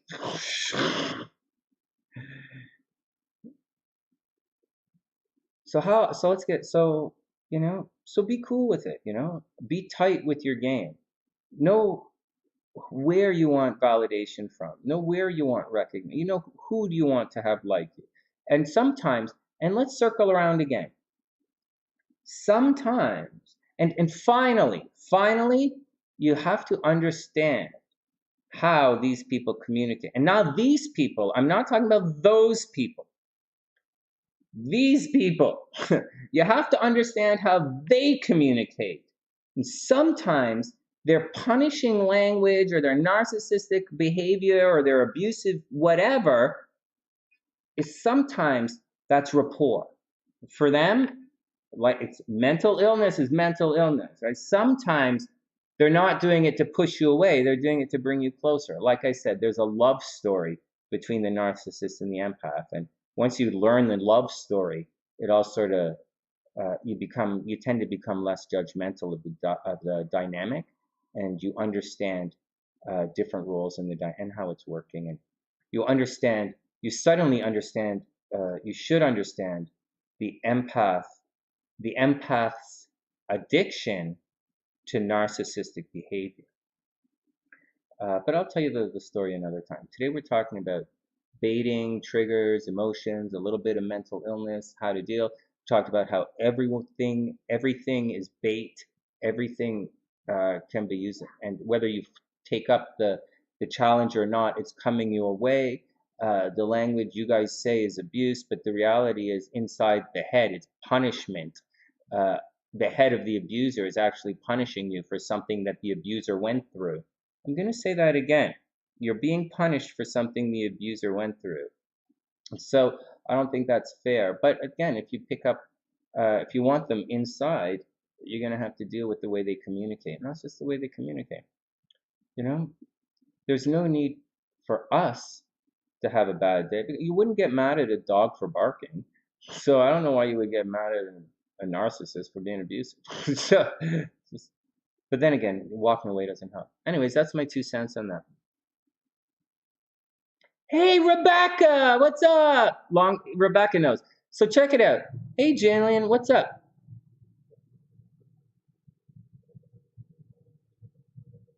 And hey, Jalen, what's up? So Rebecca says, dude, seriously, I just got out of a 3-year domestic. Yeah, the guy who went to jail. Yeah, he left you 44 times. This is a long story. We've known Rebecca F for a long time. She's a long time SunnySider. I read her chart I spent one full day reading analyzing her chart, right? We laughing at it because I know it's painful for you to go through. On the other side, we'll laugh at it. All right, next. Yeah, it's the tough stuff. Oh, what about an empath? I don't know about. I'm not reading all of the chat here. I'm just checking it. Hey, Lance, what's up? I hope you're having an amazing day. I hope everything's cool. Hey, Carolina, what's Carolina? Hey, Carolina, what's up? North Carolina. Hey, Carolina, what's up? Jalen's in the house. Wings, what's in the house? Oh, Wing One's taken off. Well, this language is too heavy. Wing One's gonna chill out. Jazz is in the house. All right, guys. Ginger's in the house, of course. Yeah. Anyways, that's my 2 cents on the conversation. That's just my 2 cents on the conversation. And once again, it's it's a little bit. You're in South Carolina. Just. You guys really stumped me with the wind thing. I think Tian asked me the question about the wind. You really stumped me with it. Not because, I'm not that stumped about it because I do, because there's a lot of stuff in wind right now. But, there is a lot of stuff in wind. But I don't usually look at it. I usually look at Uranus. And Uranus is not windy right now, it's earthy.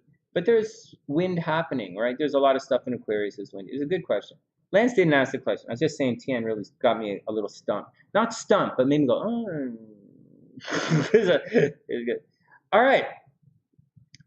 So that's the deal, guys. And that's my 2 cents on the situation. I'm going to say again, it doesn't heal. The mental illness is not going to heal. The narcissist, if you want to call someone a narcissist, they're not going to heal. When someone begins abusing, bullies don't stop bullying people. The abuse never stops. And I'll say things. So you guys make your own decisions in life. But I personally can take a tremendous amount of abuse. But I do not want to be punished ever for the things that someone else did or that happened to them. I do not ever want to be punished for the things for someone else. I don't think so. I'm not guilty of anything, and I don't think I should be punished for it. I stay on really tight leash.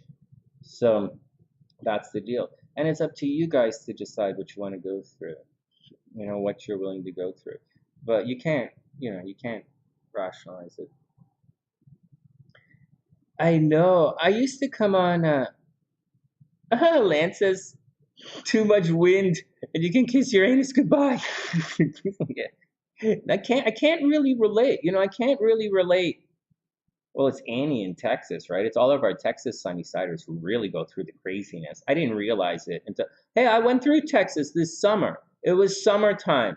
Nighttime in Texas is so freaking cold. It's not even funny.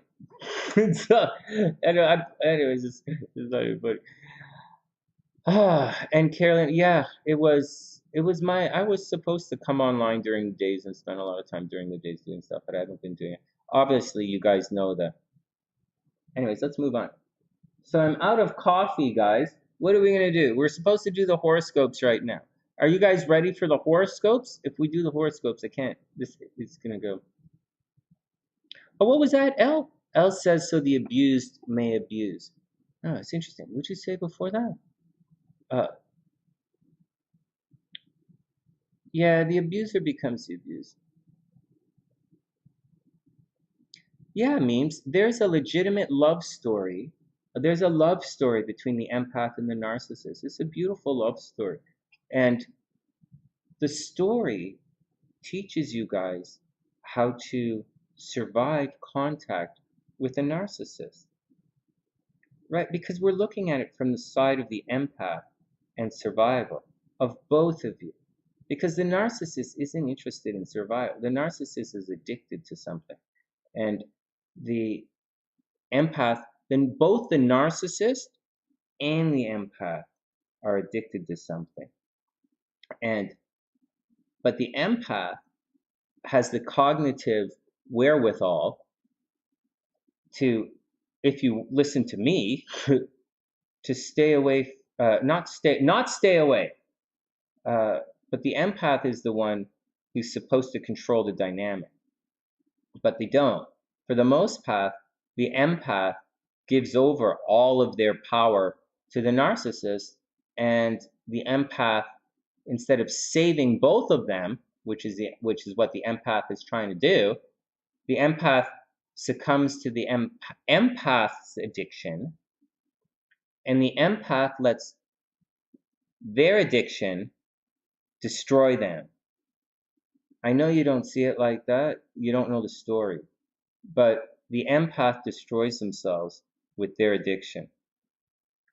And the addiction does not destroy the narcissist, but it destroys the empath. And you're both addicted to the same thing. That's what gets crazy about it. And I explained this story to Alexis this summer, and I explained what the empath has to do to control the situation. And the reason you have to control the situation instead of just letting it play out is because it's addiction. And in this situation, you're not going to be able to escape the addiction. So you have to learn to manage it. And there's a way to manage it that can really heal that can really kind of heal your narcissist a little bit. And although it's going to cause your narcissist a lot of pain, and it's going to make your empath take a lot of pain, but there is a way that in the love story of the empath and the narcissist, that the empath can control the situation and protect both of them, while at the same time monitoring the empath and the narcissist addiction to toxicity. If you wanted to know what they're addicted to, both the narcissist and the empath, oh yeah, an empath is addicted to toxicity. And that's the deal. But the empath can control it in the love story. I'll tell you guys another day. Let's get down to it. Nah, it's not the empath. I disagree. Well, I don't think it's about boundaries at all. It's I don't think it's about boundaries at all. I think it's the empath. Actually, the entire concept of boundaries is completely irrelevant to the story, just to let you guys know. And again, I know you don't know what I'm talking about, but boundaries, the concept of boundaries is 100% irrelevant in the love story of the empath and the narcissist. The entire concept of boundaries is an excuse that an empath uses for their addiction to toxicity.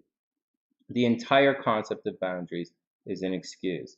Just like Will Smith's entire speak of protection was an excuse for his behavior, the entire concept of boundaries is an excuse. And then they're going to say they don't have it. And then you guys are going to be talking about, then you guys have changed the conversation from toxicity to boundaries. And now we're going to sit here like we are right now, when I wasn't at any time today talking about it until it was brought up.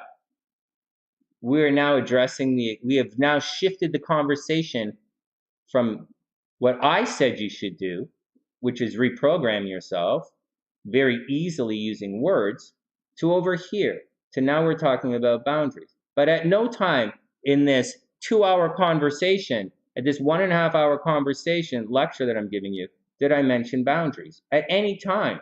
It's not part of what we're talking about, and boundaries are an excuse that empaths have for their addiction to toxicity. That's very hard truth for you guys that you have to realize. And that's the deal. Would you guys like to, no, but there's not anything wrong, Al. You didn't say anything wrong. I'm just saying, and you're not being disruptive. Actually, I'm really, really happy that you brought that concept up of boundaries. I'm trying to tell you guys, let's go back to the very beginning. Anything can be used as a bait. Anything can, and not anything can be used as trigger, but anything can be used as bait. And anything can be used to you know, this kind of thing. And the most popular language that you use is abuse. And you guys have normalized abuse. But if you thought abuse was punishment, you would tell the person to fuck off. Fuck you. I didn't do anything. Fuck off. If they're abusive, you're like, well, what's wrong? If I can just, because when they're abusive, the mentality is, when is it going to end? Do you guys get it? It's different. When you're being abused, you're like, when is this fucking abuse going to stop? The language with abuse, the language that coincides with abuse is, I just want the abuse to fucking stop. And that's exactly the phrase that you use. I want the abuse to fucking stop. When it's punishment, you're like, the language is not, why is this punishment? I want the punishment to stop. No, no, no, no, no. That's not why you say. When it's punishment, you say, what the fuck did I do? Why am I being punished? I didn't fucking do anything. When you're being punished, it's very different language structure, very different thought behind those languages. So, like I said, anything can be used. And boundaries are being, the concept, the idea, the whole thing of boundaries shifts attention away from things like responsibility. And the idea of boundaries, it says that this person is coming at you. That's why you need a boundary, to protect yourself from someone attacking you. But I'm telling you that I'm not asking or conversing with you. There's no conversation here. I'm lecturing you right now. An empath is addicted to toxicity. There is no boundary. You want this person to like you. There is no boundary. Boundary does not exist in this thing. It's an excuse. Boundary is an excuse that you're using for your addiction. Like, you're blaming the other person, right? You're blaming the other person. A boundary presupposes that someone else is going to cause you problems, when the reality is you're addicted to toxicity. The sooner you can realize that, the sooner you can get through it. For about 10, 12 years, I've been talking to you guys now, instead of boundaries, about how to reprogram yourself so that you don't have to put up barriers between you and the person you love. Fucking capiche? Do you think it's a good idea to put up barriers between you and the person you love? No, Sonny. No, you should definitely have boundaries between you and someone who's toxic, or you and someone who's abusive, or you or someone who's narcissistic. Really, but you love that person. You're supposed to come together like this, not come together like this. There's a story in the Tarot. Let's see if I can pull this out. There's a thing you guys might not realize. If it comes up, I'll show you. If I can find it really quickly, I'll show you. In the Lover's card, do you guys realize that in the Lover's card, the people are not looking at each other? They do not look at each other in the Lover's card. They are looking that way. And I'll show you something that should fascinate you with this. Now, so let's see if I can pull it up. So, I want the Lover's card, Sonny. I'm going to fall in love with somebody. Look at this, these two cards, and it's fascinating.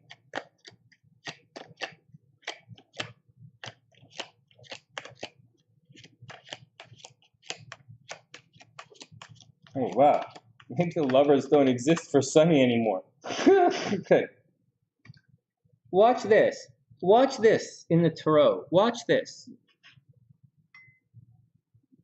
These guys are not staring at each other. They're not gazing into each other's eyes. They're not. They're lovers. How come they aren't staring into each other's eyes? Ever thought about that? No, Sonny, well, they're naked and holding each other. Well, they're definitely going to fuck, so maybe that's a thing. Well, then they would be fuckers, not lovers. The Hebrew glyph. What does this mean? What does that mean? The Hebrew glyph here on the lovers cards means knife. The knife represents being able to separate the lovers. Now juxtapose this card with the moon card. The moon card, these wolves, the wolf and the hound, are staring at you. They're preventing you from getting, see that? This is supposed to be, without being too off color, this is supposed to be what it looks like inside the womb as you're about to be born. I know that might be a pretty gross thing to think, but this is supposed to be what it is. You'll see two towers in most of the cards, and the towers kind of represent the woman's legs, and the moon is supposed to be the person seeing light coming out. But it's dark because it's confusion, because you're inside the womb. And on the other hand, you get the fox, you get the wolf and the hound are staring at you, because you have, this talks about overcoming your fears, but they're staring at you.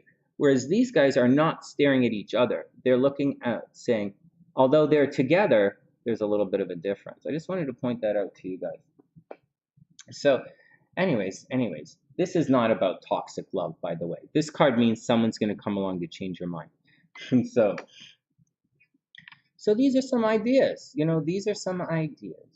And so these are some ideas. So let's go back and do another recap, and then we'll put this to bed for today. And you guys can remind me on another day, and we'll talk about the love story between the empath and the narcissist, and how they are both,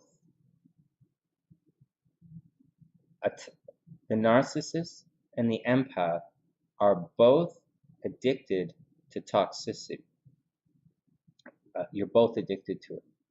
But the narcissist, the narcissist has found a way to survive it, and the empath has not found a way to survive it. The narcissist can stand on their own, where the empath kind of giving their power over to someone else. The narcissist wants to, the narcissist is happy, taking all the toxicity and filling themselves with it.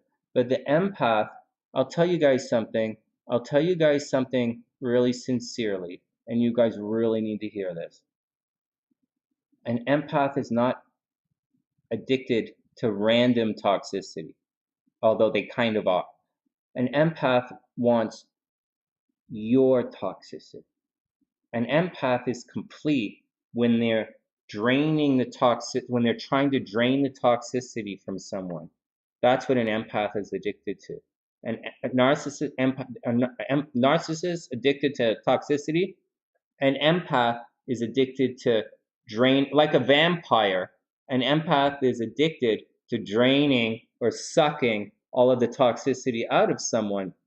And as a result, the empath gets addicted to it, and they kind of listen to this. They kind of like it. It hurts them. It's pain. It's just like learning to drink alcohol for the first time. You get sick. It's just like doing drugs. You get sick. It fucks you up. And after a while, the empath keeps going back to this. Keeps going back. Keeps trying to heal that person.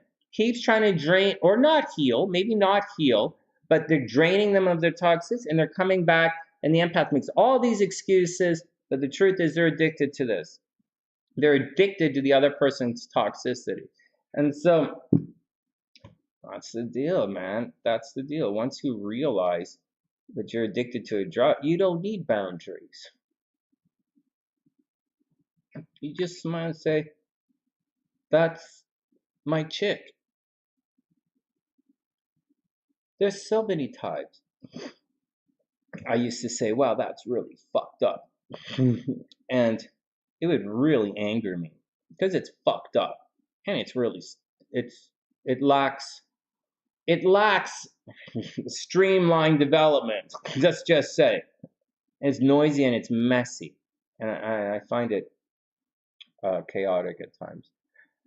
But after a while, you learn to say, oh, well, that's just my thing doing its thing, you know? So that's the deal, guys. You have to understand that. So I'll tell you guys the story. Okay, so we went all the way this. I hinted at it over and over and over again. I'll tell you guys the story. I'm just not in the mood because it's a love story and I'm not in a very loving mood right now. The empath and the narcissist is a real honest to God real honest to God love story. And I'm not really in a loving mood right now. But here we go. So the narcissist is a narcissist. And he's over here. And the narcissist is addicted to toxic energy. They don't, and you know, we're using the word addiction as a metaphor. They might not be actually addicted to toxic energy because just because someone is programmed to behave a certain way doesn't necessarily mean it's an addiction. Just because I programmed myself to think and say, I wish the best to my ex, like I programmed myself to do that, I conditioned myself to say those things just like I conditioned myself to run the marathon in Chicago, just like I conditioned myself to play the sax. You know, just like I don't overly condition my hair. So you condition yourself, you train yourself. So that's the deal. So here we go. Here's this love story between the narcissist and the empath. So is it addiction or whatever? For today's story, we're going to use the word addiction, even though it's not necessarily formally an addiction. I'm prefacing that because I don't really want to get into an argument about language today. So here we go. So the narcissist is into this toxic, like he could have been programmed.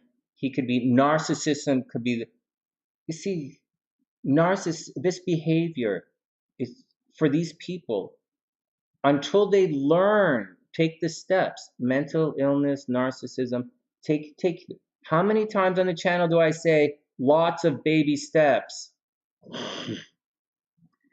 These guys have to take little baby steps to cope, and it doesn't happen every day. It happens over a lifetime of healing from childhood trauma or adolescent abuse or adolescent trauma or trauma in your early 20s. It takes a lifetime of a lot of baby steps, and yeah, you're going to fall back. Yeah, you're going to get problems, but yeah, little baby steps, just trying, trying because you're trying because the abusive narcissist should be, or the mentally ill person should be trying because they know that they're damaging other people. That's what they would do. But again, they're not in control of themselves. So it's up to you to control them. To remind you guys something.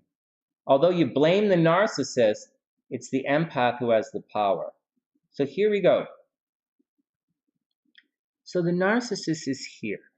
And the narcissist is addicted to toxicity. That's what it is. They're just addicted to it. They're like, I love this fuck. I love being an asshole. Well, that's a good meme. You guys gonna hey Lexus, make a meme out of me saying, I love being an asshole. The narcissist is addicted to this. And whether they're addicted whether they're addicted or not, like addiction presupposes they like it. But forget that. Like this is what they're doing. And so they're going on, or the abusive person, or whatever. And they're drawing up, okay? So a narcissist is a conduit of negative energy. That's it. You guys are empty vessels. Yes, you're empty vessels. You're not. You're a lot less than you think you are, but you can fill yourselves with a lot more than you realize. I'll say that again. You guys are a lot less than you realize, but you have the potential to fill yourselves with a lot more than you can even dream. Just saying. I believe in you. It's up to you to walk through it. And so the narcissist is a conduit, and he's absorbing all of this negative. Now, you guys say absorb like in the empath way. We're going to get to the empath in a second, and you guys are going to have to deal with my language and try and understand my story with fresh perspectives. So here we go. So the narcissist as a conduit, as we are all conduits, and we channel energy around us. If you absorb energy and it pools, you have a blockage and you're fucked up. Just letting you know. The empath who talks about boundaries is an empath who has an emotion, who's plugged up. You're a conduit of energy. You're supposed to let it pass through you, not fucking cap it off. Don't go blame the narcissist, and don't go make excuses about boundaries when you're fucking emotionally constipated, and you can't release emotions. Being an empath does not mean you cannot release emotions.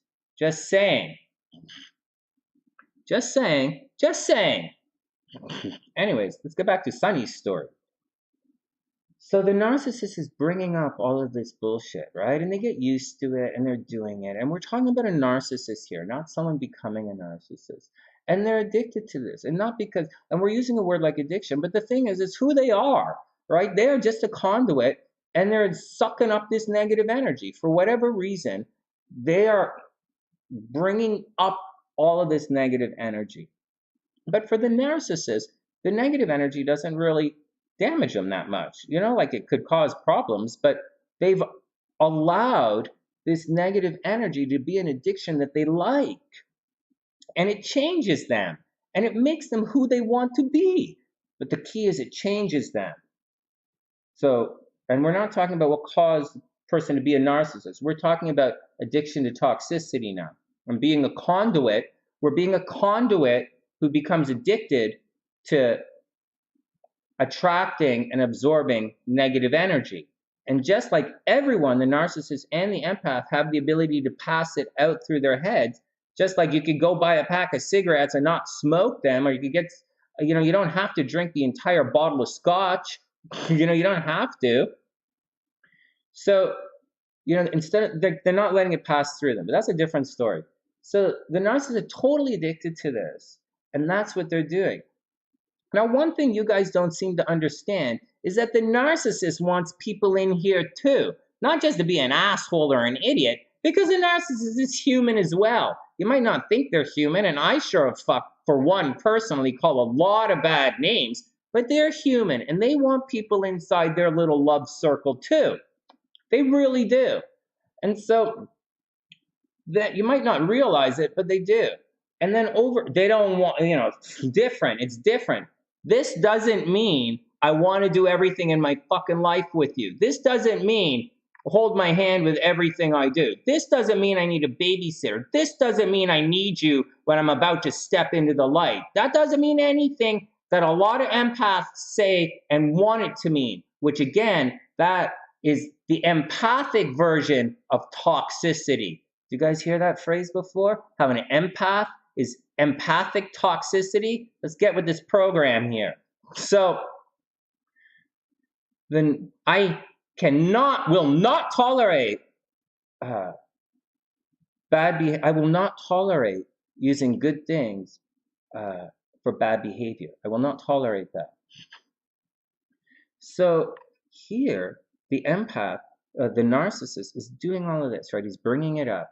And in the narcissist circle, the narcissist sees someone.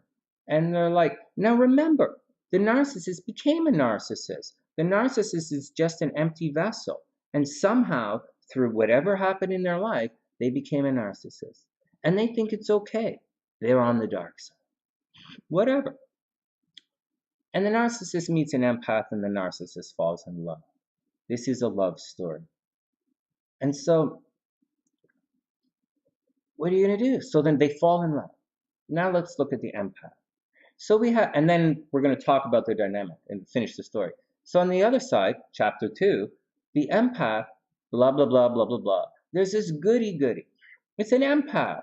You know, it's a conduit, an empath, a real, honest-to-God, empty, very clean and beautiful little vessel there. You know, it contained a conduit of, just a conduit, like a nice, clean, fresh conduit, for better or worse. No argument, no nothing. You know, nothing good, nothing bad, just a conduit. And it's really pretty.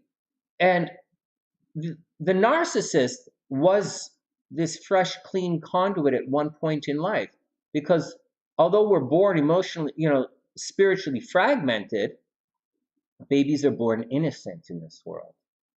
And you can see it in their eyes. You can see an innocence and wonder and bewilderment with young children. And you can see when innocence sort of gets lost. And now that's just a phrase we use to describe what I just described. You could use your own phrase. Once again, I'm not interested in arguing about language. Just follow the story.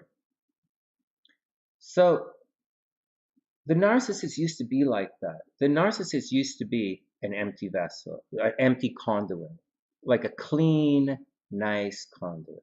And after a while, the narcissist got addicted. So to toxicity. Then the empath comes along, and the empath sees the narcissist, and they fall in love. And now the empath starts being an empath, and an empath is a vessel. We're all conduits. The empath, because you guys are now like this, they're both on inside each other, like this.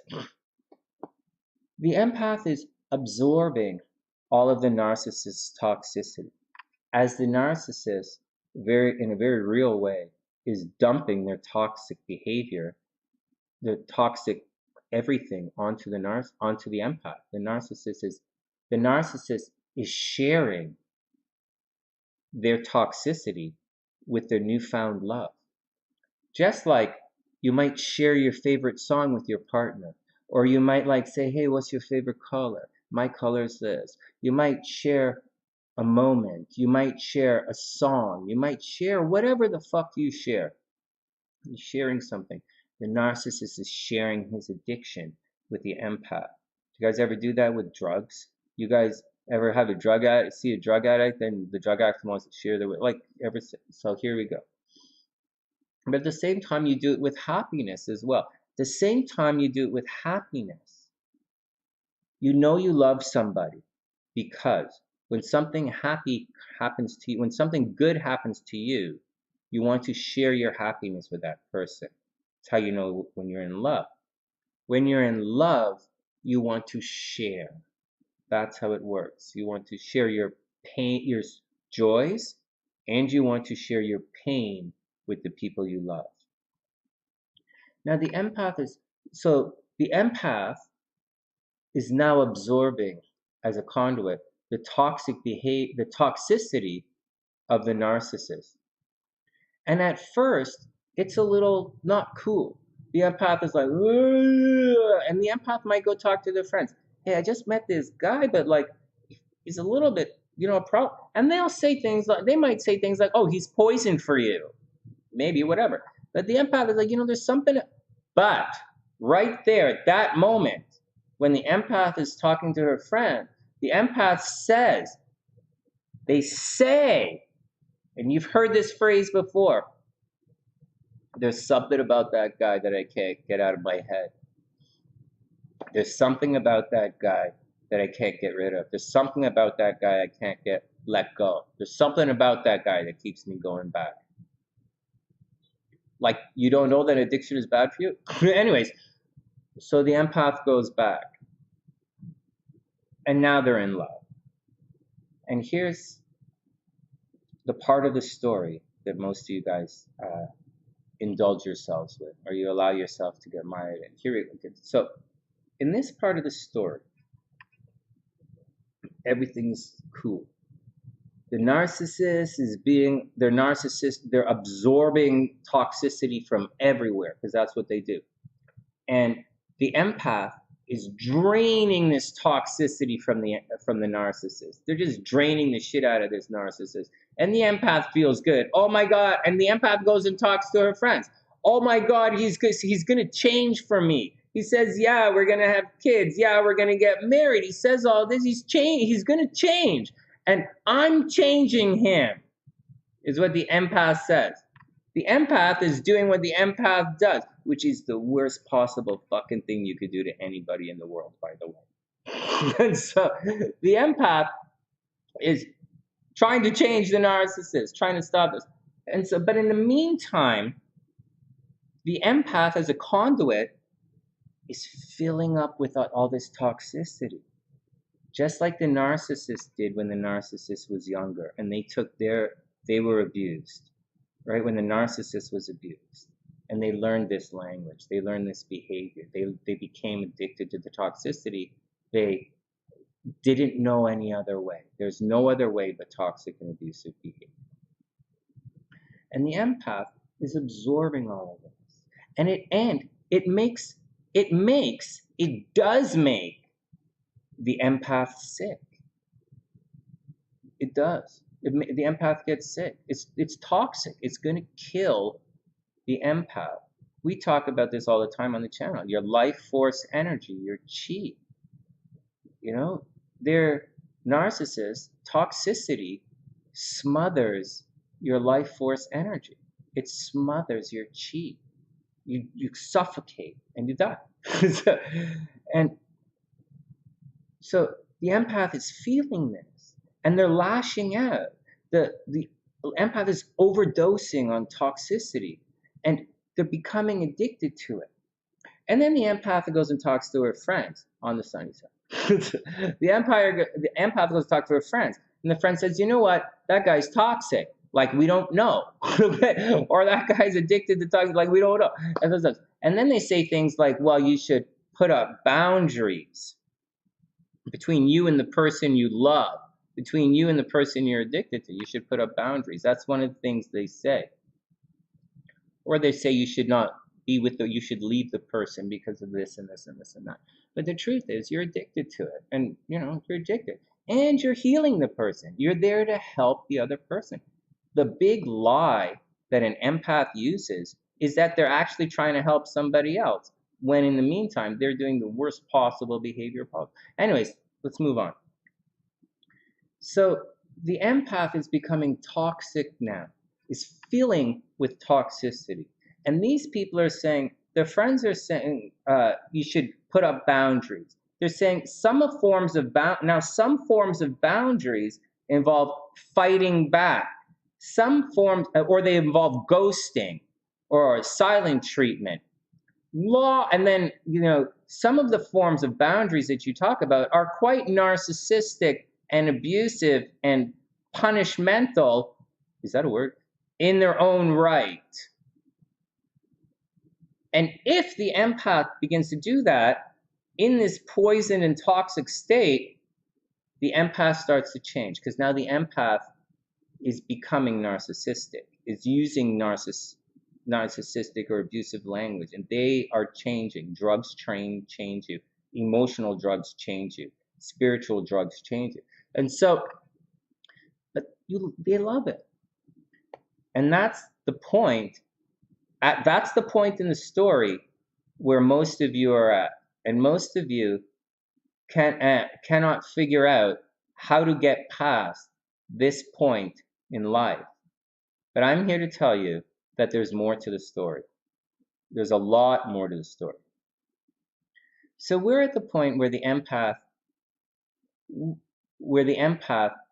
is starting to get sick, right? They're absorbing all of this toxic energy from the narcissist, and the empath is getting really sick. But the narcissist is not sick. The narcissist has gone through the transition, and the narcissist keeps doing this to you because they want to share it. They love you. A narcissist in love is going to shit on you. What don't you guys get? A narcissist in love is going to shit on you. Period. An abusive person in love is going to shit on you.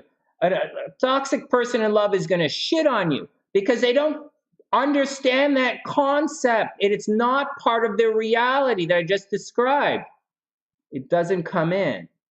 It doesn't become part of them. They didn't train themselves to use a phrase that's not like that. They didn't train that bullshit out of them over baby steps of a lifetime.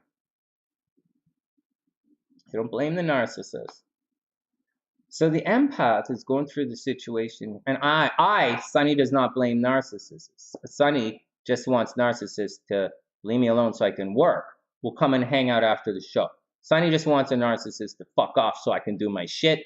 We'll get back together afterwards and I'll hang out. Obviously, Sunny has hung out with a tremendous amount of narcissists. The higher up you go, you're going to encounter more and more of these people. But that's not necessarily the case. All right, it's just they have similar tendencies. So what's the empath going to do? What's happening? So this is where you guys are in your story right now. If any one of you is saying anything about anything, this is where you are in your story. Not true, Sonny. I know. Okay, just bear with me. So what do? What's really happening? So the empath is addicted to the toxicity.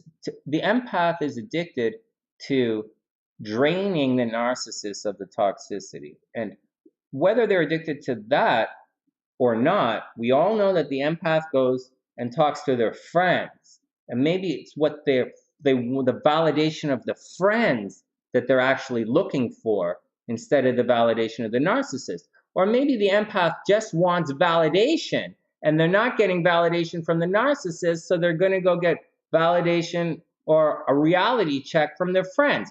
And neither of those sides have any dose of reality with them. It's okay. You can only do what you can do. But the empath, so what's going on right now? So what's happening? After a while, the empath slowly starts to change. And keep in mind it's toxicity, right, guys? So the empath is dying, right? The empath is dying spiritually. They're dying, they might be dying spiritually. Their life force energy is dying. Their will to continue their life as who they are in the way that they do it, with their perspective, walking their way, is in major jeopardy right now. Because that's what's going on. And the toxicity changes that.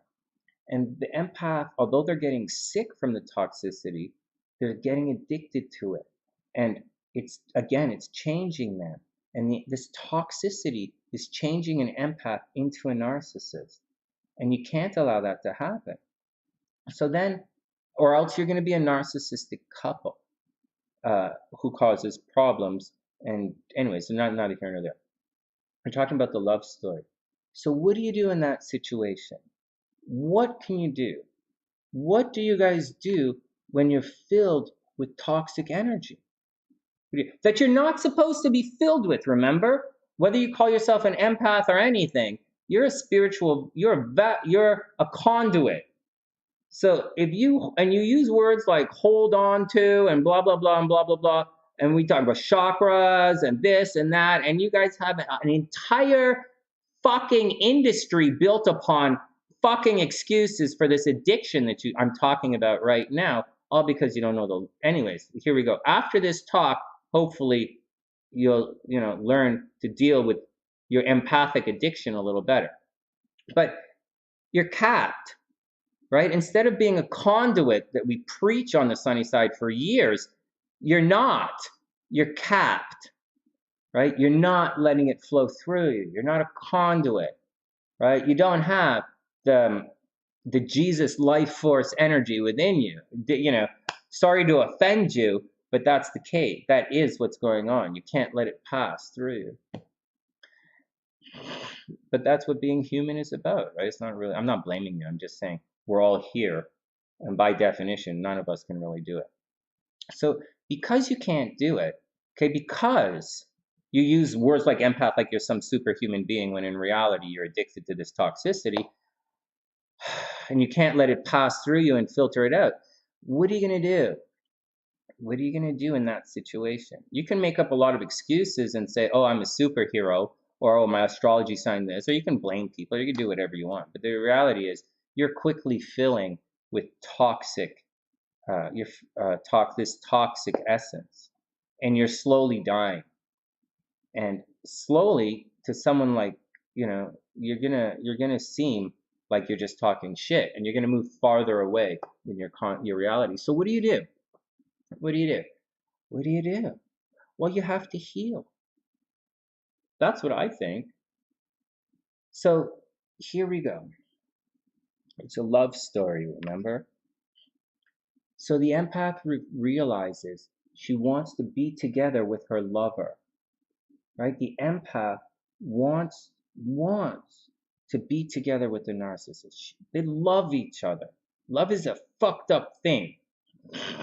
They love each other. And in many situations, yeah, I know, they need each other for survival. But in certain instances, they don't. Sonny don't need shit in his life. Sonny needs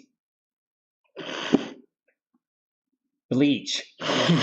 Bleach and black nail polish is all Sonny needs. But these guys love each other. Okay, so that's a thing. And they have a hobby, they have a shared hobby. And the shared hobby is dumping on the empath. You guys got it? The hobby is dumping on the empath. They're sharing that. Remember, inside, they want to share things with you. So, in the love story to succeed, so there's more to it. There's more to it. Let's go back. So let's look at it again. So the empath is draining all this toxicity from the narcissist. Okay? Listen up. Listen up. The empath is draining all this toxicity from the narcissist. And the narcissist is feeling it. And the narcissist is getting lightheaded. And the narcissist knows the signs. Subconsciously, they know the signs. And they can see the person they love, the empath, filling up with this toxic behavior and beginning to change. So the narcissist, with the person they love, they push the empath away. And they ghost or they do whatever to the empath. Empath gone from the narcissist's life. He loves her. He pushes her away to save her. Because he knows he's fucking bad. He knows, a narcissist knows they're a drug addict. They know they're sharing their love. You guys say there's no self-awareness in this. It's a subconscious thing I'm talking about. Right? The narcissist has got this goal. And we're talking about the love story here. He loves his girl, but he's fucking bad news. So he pushes her away because he knows. So here we go. So she's draining his toxicity. So Buddy's, and he sees her filling up. And if she fills up with this toxicity, she will die. Her life force energy will she'll die. She's gone. She's no good anymore. She's not an empath anymore. So if you don't do what I'm telling you to do, the empath will turn into a narcissist. And then, well, you're not an empath. He's not going to love you anymore. You changed. But anyways, so the narcissist pushes the empath away. He sees that he's killing his girl. He sees that his behavior is damaging his girl, but he can't stop because he's an addict. And so he pushes her away. And she's really upset. The empath is really upset now because the empath thought they were doing everything in their power to heal the narcissist.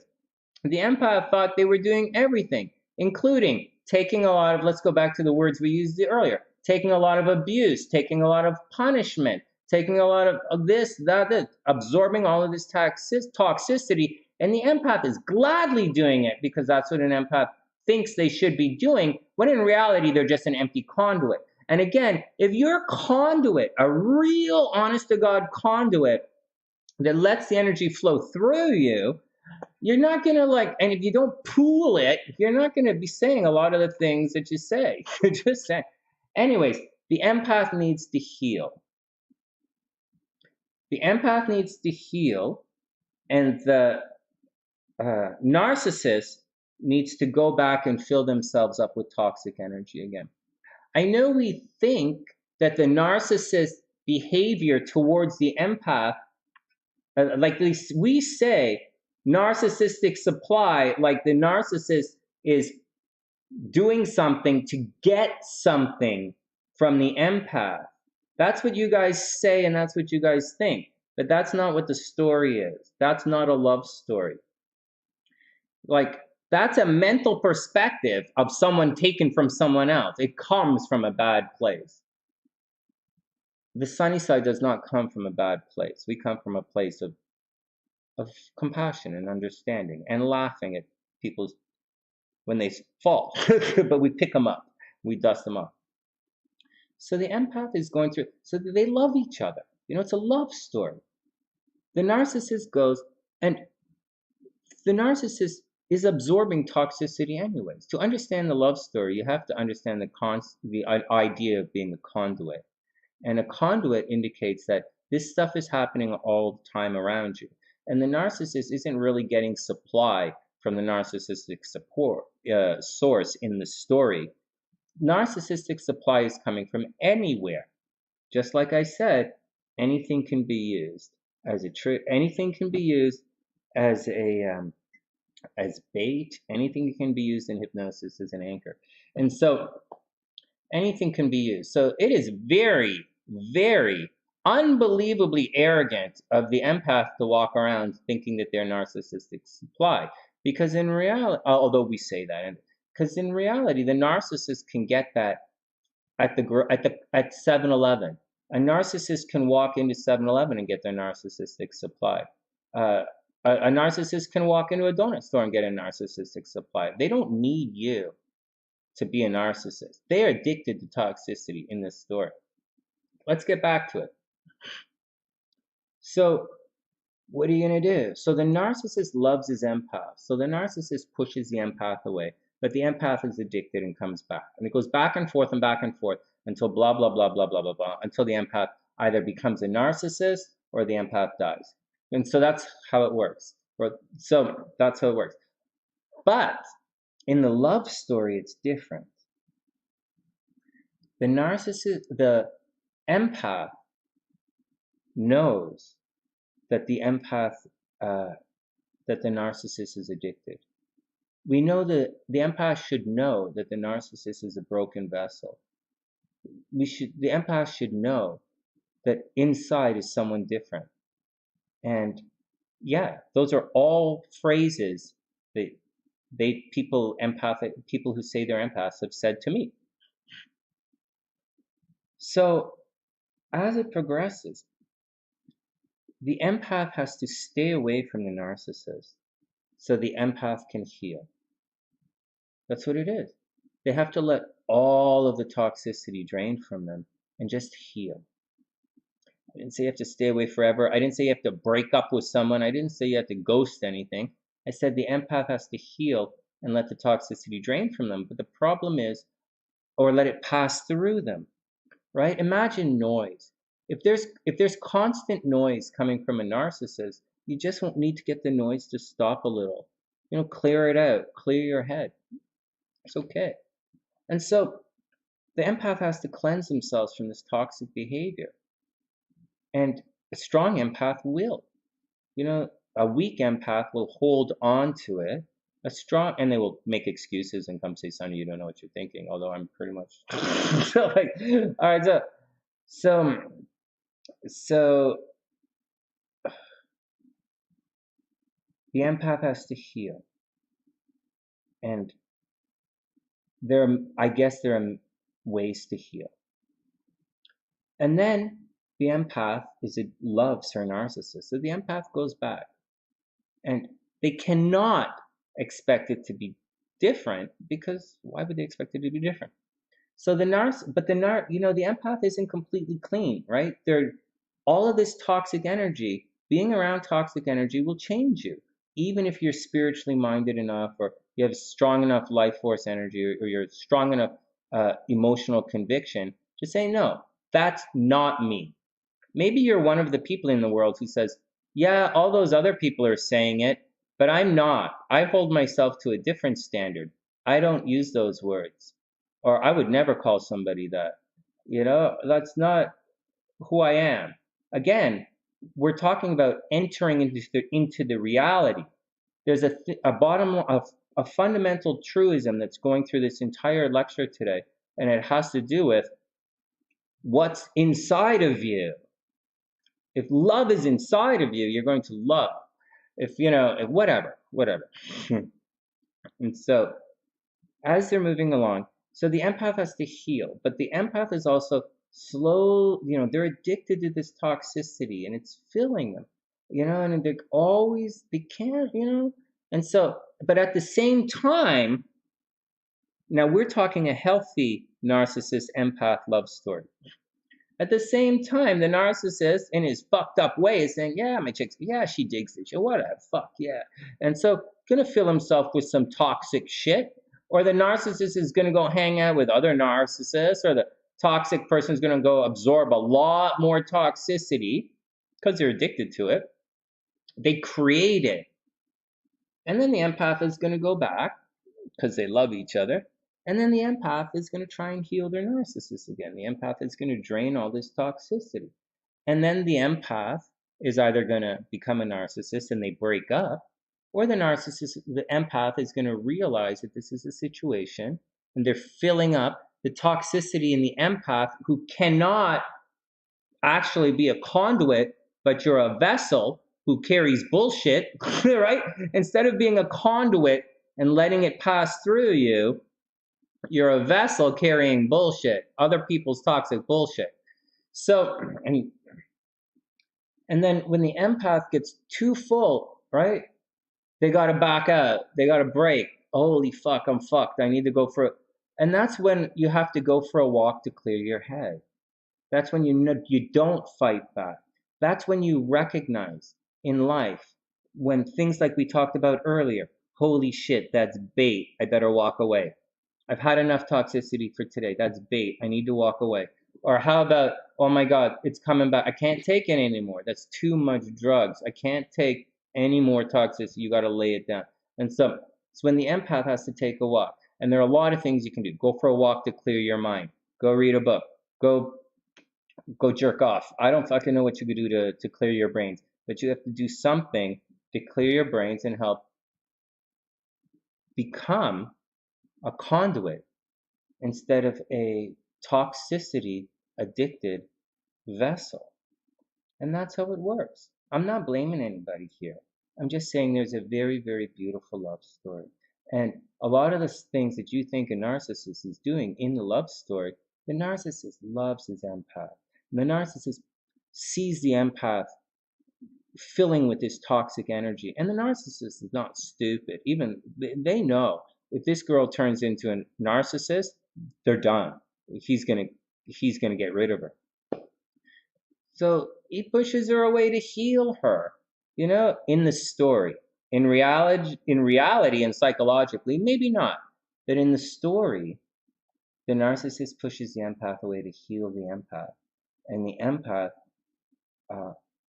could, as they've been pushed away, they could absolutely fuck off and go find some other source of another narcissist to try and drain their supply from, or another narcissist to heal from, or they can go back to the drug dealer that they know.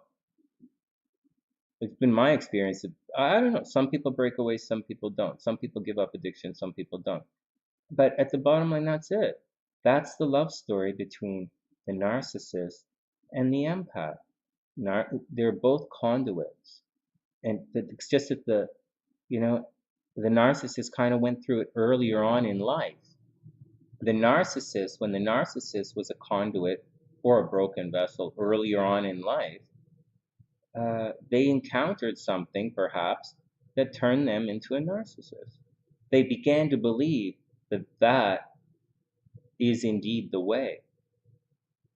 And then they live their life like that, and then they meet this empath, and the empath becomes addicted to the narcissist, and the empath starts to think, and after a while, the poison, the toxicity, changes the way the narcissist thinks, and that's just the way it is. And then eventually, they became, the empath becomes, because for the most part, the empath didn't know how to cleanse them. Neither one of them were able to cleanse themselves. They can both become narcissists, and that story will end in a horrible way. Or the empath can take control of the situation, acknowledge the reality that they indeed do love their narcissist, and the empath has to take time to heal. Not to hate, not to develop weapons to attack the narcissist, but the empath has to do what an empath does, and that's love. And if you think setting up boundaries or learning how to attack back is love, then you're not an empath. You're an empath who has been filled with toxicity, and the people that you're talking to are people who are filled with toxicity. It's a love story. The empath has to heal so that the empath can go back and continue the healing process for the narcissist, because the narcissist is a conduit as well. And the narcissist has become a broken vessel, and the narcissist is filling with this toxicity, and the toxicity, like a successful narcissist will have found a way to cope with all of the toxicity flowing through them. A successful drug addict will learn how to cope with all of the drugs fucking them up. But so that's the deal, and that's the love story between the narcissist and the empath, and it's absolutely beautiful. The narcissist loves their empath. They just don't know how to fucking love. They don't know how to love because love is no longer within their perspective. And the empath loves the narcissist, and they just do it. They just do it. The narcissist finally found someone that they can be their true selves with. What the hell is this over here? They found someone they can be their true selves with, and the empath found someone, a nice, safe source of toxicity. And it's going to continue like that until they both, until either the empath learns the lesson that they need to go away and heal and then come back. Hey, and remember, when you go back, you know, that narcissist is going to hit you even harder with the toxicity, and the empath has to, you know, is going to enjoy it. And so you either do that, you know, or you both learn that you're conduits again and not to let it bother you. And that's the love story between the narcissist and the empath. And that's the deal. It's a very, very beautiful story. It's tragic, right? Tragedy, a potential for greatness, but they fuck it up. It's a tragedy. But there is a way out of it. There is a possible way out of it. And that's the deal. But to get past this, like we said, a lot of little baby steps over time. They have to, both of those guys, both the narcissist and the empath, in order to once again become conduits instead of broken vessels, they're gonna have to heal themselves. They're very much gonna have to heal themselves, and that's just the way it is. There's no sense in blaming anything for being broken. just take it. And healing takes a lot of baby steps over time until they can learn and embody a new perspective. It's that simple. It's really that simple. The story is that simple. What you choose to do in your own life is up to you. How you choose to view that dynamic is your own opinion. And arguing with the story is absolutely fucking retarded because it's a story, you idiot. Look at it. It's like arguing with fucking Humpty Dumpty. Well, why was he sitting on the wall? He's an egg. That's the dumbest fucking thing. Why is he on the wall? What the fuck is wrong with him? It's a story, you moron. All right, next. Hey, Danny, what's up? Well, Garnett, the entire point of it is that the narcissist doesn't change. I said it a million times. They don't change. And it's not the point. And an empath who thinks they can... I told you that, guys, that already. The empath goes back to her friends and say they want to change the empath wants to change the narcissist. It's part of the story, guys. I already talked about that. I already talked about it. The empath trying to change the narcissist. And so, but that's, and I explained that that's not how it works. And I explained that when an empath comes up with that language, the empath's actually lying to themselves.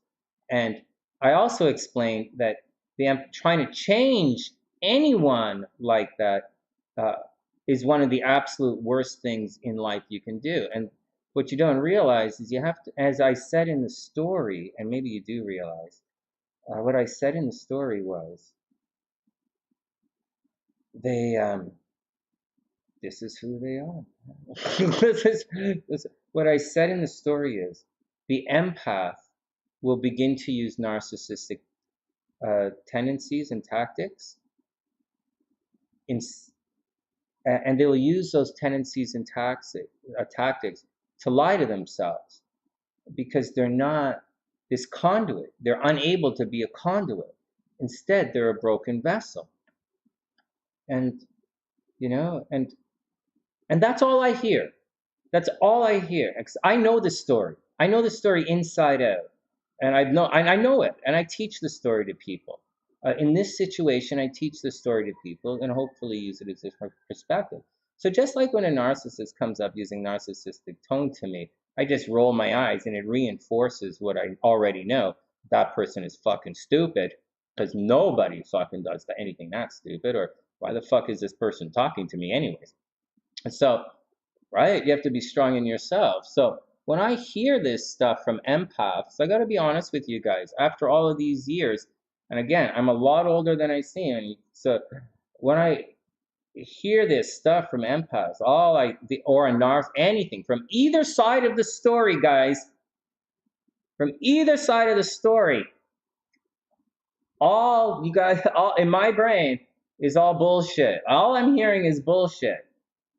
Oh, you gotta do boundaries. Oh, you gotta guys, that's bullshit. Your job is to be strong, not weak. Your guys' job is to do whatever you want. So, like, it's all bullshit from either side. Now, I do sympathize, I do empathize with you guys. I do understand that you're not at this point of the story. You guys are still here in the story, still trying to figure it out. And, like, I get it. It's why I'm telling you the story, and I'm telling you what happens in the story. You guys can do and think whatever you want in your own world, in your own situations, because some narcissists are actually very violent and very physically dangerous. Now, I don't have that problem, but emotionally can be similar to, have a similar effect on people. But the sooner empaths, because a lot of you guys are empaths, the sooner the empath realize that they have an addiction as well, then the sooner the empath can take control of themselves and step away and heal themselves. You can't heal someone else. I don't even know why you would want to try. You're not a hypnotist. You do not have sneaky language to make people go walk naked in the street. And most hypnotists don't have that either, just saying. So, that's not who you are. So, but that's what I hear. But once you live past this, once you learn to identify things like bait, then you can recognize it, and you're going to learn to engage in the toxicity or not engage in the toxicity. You can accept yourself as a conduit, or you can accept yourself as a broken vessel.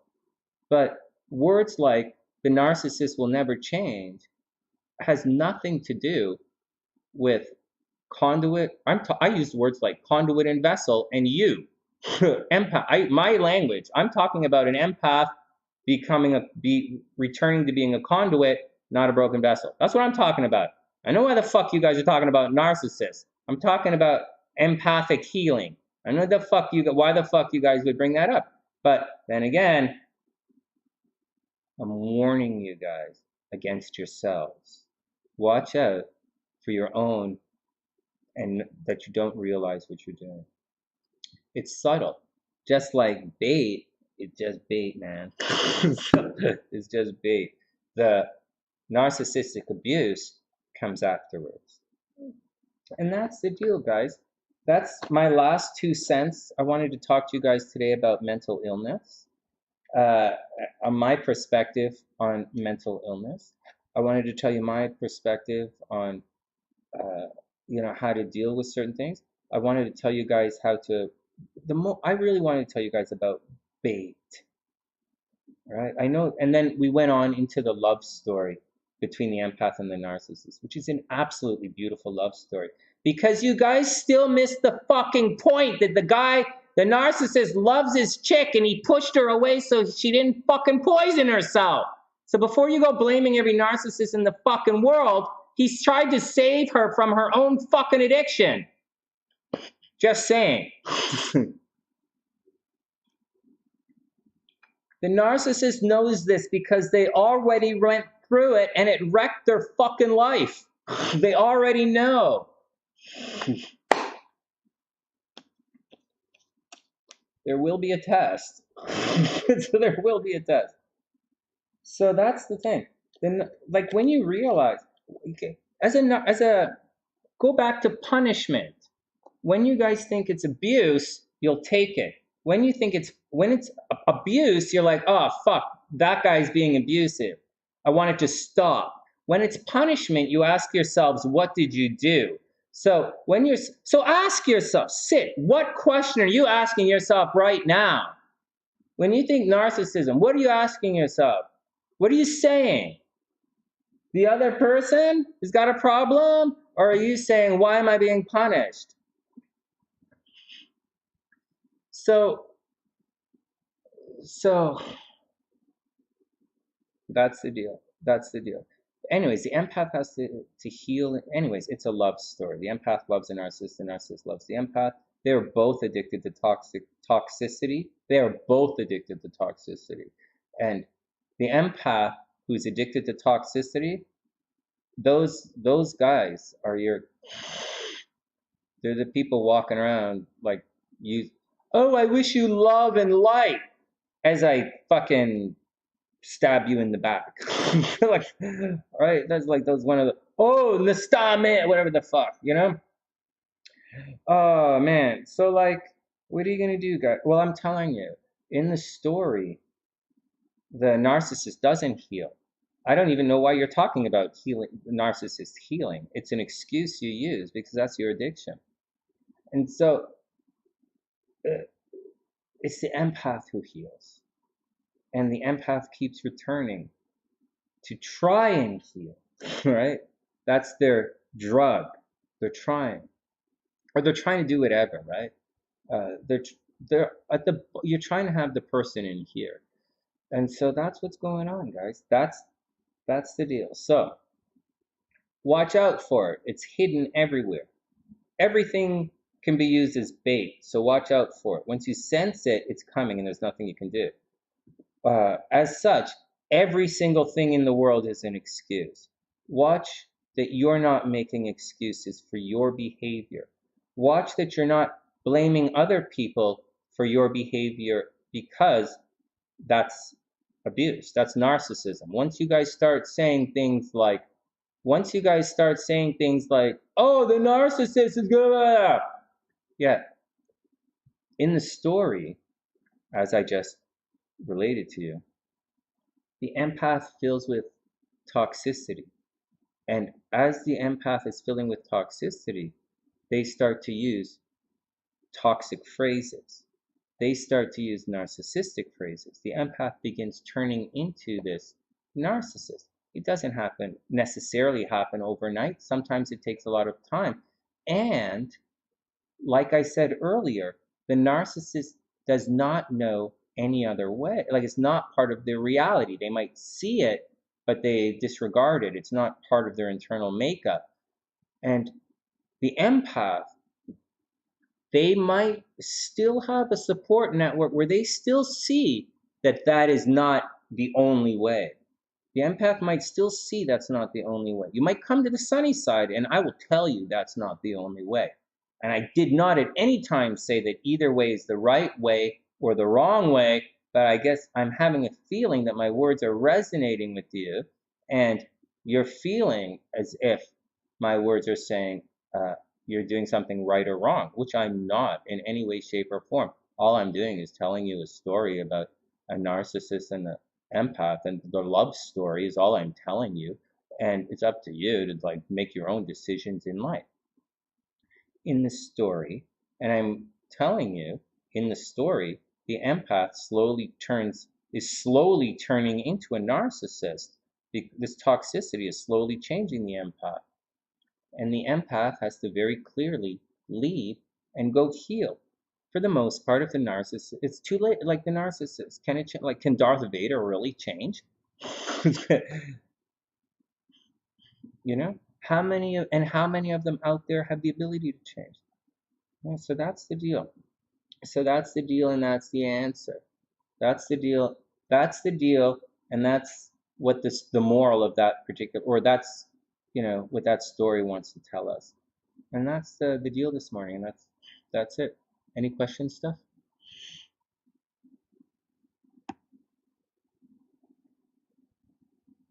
Hey, Garnett, check that out. Romeo's cute, Garnett, but I'm not talking about Romeo and Juliet.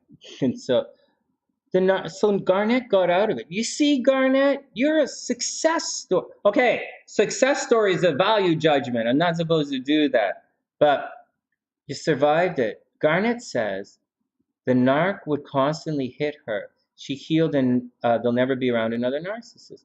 Well, there you go, right? You learned that that toxicity is not for you, and you escaped quite literally before the toxic drug got you killed. At what time do you like? No. So Garnett's a survivor. Rebecca just went through it. Rebecca, one of our SunnySiders who came in earlier, she was in that kind of situation. A number of you guys are in that situation. And you do. Not everybody has some people have to suck it up. Guys, I know there are a lot of reasons other than that you guys have to stay together in relation. I really sincerely get that. I get it. I'm trying to help. You see, there's a lot of this conversation comes from a very arrogant point.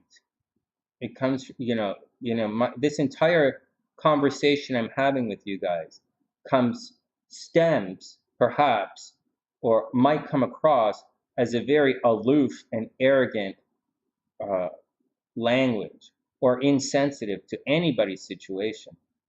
But it quite sincerely is not. And all of the pain, physical and emotional, or psychological, that you guys went through it before you learned.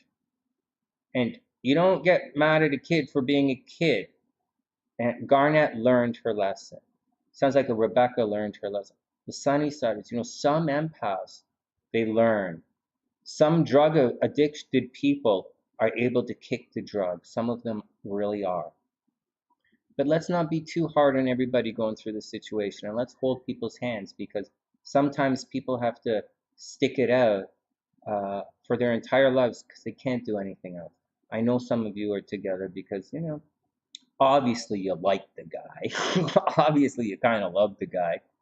But, and obviously you put up with the abuse because the alternative is something that you can't even fathom. It's something that you can't really do. I know that. I appreciate that. I get it. So I'm not really going to get too hard on guys who are stuck in a situation or who won't leave the toxic situation. But for some of them who are able to do it, congratulations. For some of you, now we both know, and I'm quite certain you know, that you're speaking with emotion as well.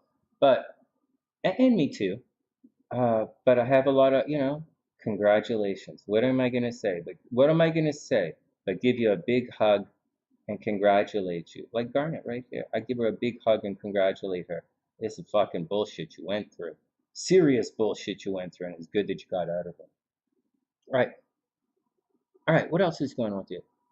So, there are a number of people who went through it, A number of SunnySide have gone through abuse. There's one really, really popular Sunnysider. I'm not going to tell you her name, but she went a couple of years ago. She went through some what she described was serious narcissistic abuse, and she made videos about it. She couldn't get out, and she was in a situation we have to be sensitive to because she couldn't go through her thing, and so she couldn't escape it. Finally, she was able to escape the situation, and you know, on one hand, and and we looked at it from, and we didn't share it with you guys. I'm not going to tell you who she is, but I'm really now again, the sunny side. My perspective is not breakup. Even though I'm very quick to discard, but my perspective is trying to help you guys find a way to make it work, and because you love each other. And if you love each other, I'm telling you the story here. And that's the way it is. Sometimes you have to clue in and leave. Sometimes you can't leave. So what are you going to do? Anyways, neither here nor there. What else are you guys talking about? Hey, Amy. Amy said she had to move in silence, right? Amy said she had to move in silence. Guys, there's a whole log of people who have come to me saying they had to leave in the middle of the night. Right? A lot of you guys, I don't know about a lot, but a number of you guys have been in physically abusive situations. And it's just, sometimes, like Amy says, sometimes you have to leave in the middle of the night,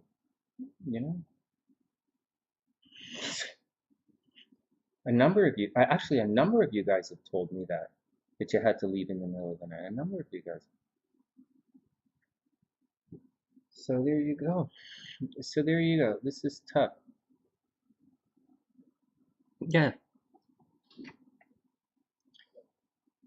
Well, that's not the story. That's good question, Imrana.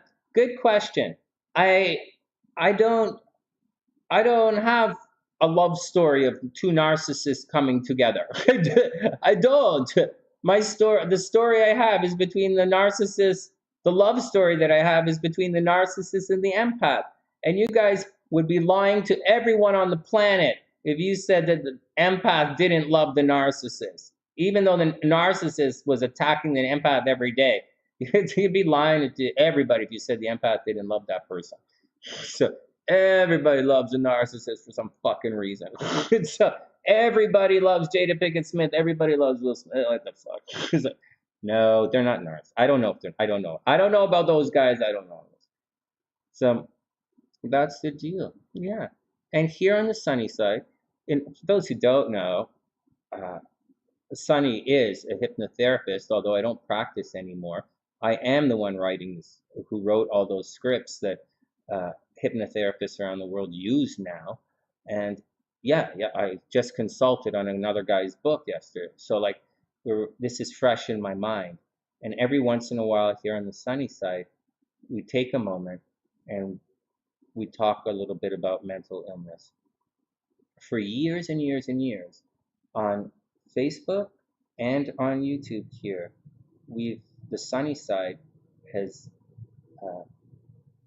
been very actively trying to help a lot of baby steps with people who have different forms of deviant behavior. Period. And trying to help people with their deviant behavior exist in, cope, get by. And that's all we do here. That's all we really do. It's not for me to judge. And you can make your own decisions. And it's not for me to say, although I say I told you so all the time. It's not for me to, you guys can say to Sonny, I told you so. And I'm like, I know. I know I did it. So those are all the things you got to do. What's up, Bunny? Bunny says, what'd you say? Bunny says when two narcs come together. I don't know the story of narcissistic love, okay? That's not my story. I know the narcissist and the empath story. So what'd you say? Bunny says when two narcs come... Oh, they're perfect for each other. That's cute. I don't know how it works. Garnett says she thinks Jada's a narc. Yeah. I want to say so much, but like, you know, I can't. So, but I do want to have, but like, so okay, hold on, let me see what else is going on. Well, I don't like Bunny. Yeah, you get there's Bunny. Yeah, Bunny. Yeah, fame and money. Success changes you. Every time you level up in life, success changes you. But we're not going to look at it in a negative way right now, and we're not. We'll leave that for another day. It's a really good conversation, and there are a lot of Sunny-siders who have taken little steps up in life that have, and I've said to them on the phone and on Skype and all that, that like I'm extremely proud of them. Like I really am. All right, so hold on. There's a thing. Elle says, Sunny, is it possible that the empath becomes a narcissist and the narcissist becomes an empath? The narcissist does not become an empath. They are both conduits. You're a conduit. A narcissist and the empath are both conduits. They become narcissists when they allow the toxic energy to consume them to the point that they see no other way. And to them, there is no other way except the way of this toxicity. And that's when they become what I'm talking about. Is that a reality? Who knows what the fuck the reality is? I'm telling you guys from my perspective. And once again, you can change the words to mean whatever the fuck you want them to mean. When I'm personal, I don't give a fuck. So the empath absolutely becomes a narcissist, and they don't realize it. Once the empath starts to say things like the narcissist or whatever, like once they start to do a little bit, let the toxicity change them a little bit, they're on the road to this narcissistic, to become a narcissist. But to become one, you have to know no other way. It's about, see, the concept of only knowing one way, it makes a person void of self-awareness. Like they don't have it. Like there's no self-awareness. Because like this is the way. What are you asking me for? This is it. There's only like everybody's an asshole. Everybody's toxic. There's no love in this world. Everyone is out to get them. Blah, blah, blah, blah, blah, blah, blah, blah, blah. It's the only way. When you've been beaten up every day your entire life, there's only one fucking way. So, you know, and so that's it. That's it. And after a while, the empath might think, that's the only way. I can't afford to move out. This is life for me now. You gotta deal with it. So that's, you know, that's what happens to the empath. They will change. They will develop all of these narcissistic coping strategies. Listen to the language. They will develop and use all of these narcissistic coping strategies. And after a time, the empath will lose their way. And after an even longer period of time, but not that much longer, they will forget where they came from. They will forget there ever was another way. Can the narcissist become a clean vessel? So you guys still think narcissists and empaths are different people. They are both empty conduits. It's just the narcissist has, their conduit has been in abuse, they've been in an absorbing abusive energy for the longest time, and it's changed them. For the empath, what you call an empath, who has a completely different, you know, type of addiction, so, you know, they're a different type of conduit. And unless you're a doctor, you shouldn't be fucking healing anybody, by the way. So that's not true. Moms are supposed to heal. Moms are the best doctors. Anyways, That's the deal, guys. That's the deal. And it's foolish to think that there are not similarities between the two. After a while of constantly being drained, so for the narcissist to change, I believe, but I don't really know, but I believe, you know, the narcissist is going to have to be drained of the toxic energy, drained of most of the toxic energy, and then they're going to have to see another way. One, drain the toxic energy. Two, see another way. And three, like all addicts, a narcissist has to not get high off the narcissistic abuse anymore. And once a narcissist can train themselves to not get high off the abuse and to go to learn internally at the core that there is another way and that that other way is more desirable because the narcissist wants you here, okay? They want rapport. Everybody on the planet wants rapport. They want rapport. They want you here. And if they're behaving, whatever behavior is keeping you there, they're going to keep doing it because it's keeping you there. You know, so that's what's going on. It's a love story, but it's toxic love. And before I told that story to Alexis this summer, I spent a long time talking to my mom, Mama Sunshine, about, you all know, and she was the one who, you know, sat me down on the phone. And she described very clearly what toxic love is. And to an extent, that might be the love between the narcissist and the empath. It's toxic. It's addiction riddled. However, it's still love. So you either find a way to make the love work or you don't. And that's the deal. For some people, they can take a lot of different types of abuse. Some people can't. Some people can, some people can't.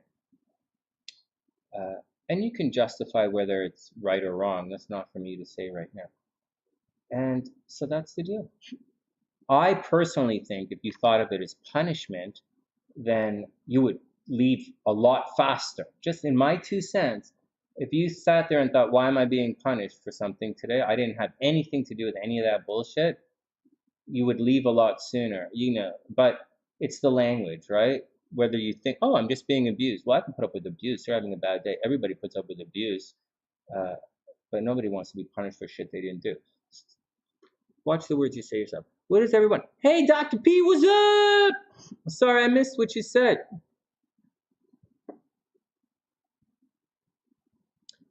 Pam says it seems like our narc traits are on the rise. Well, yeah, maybe. I don't know. I think Pam says our narc traits are on the rise. Maybe, right? Maybe. I don't know. I don't know. I know that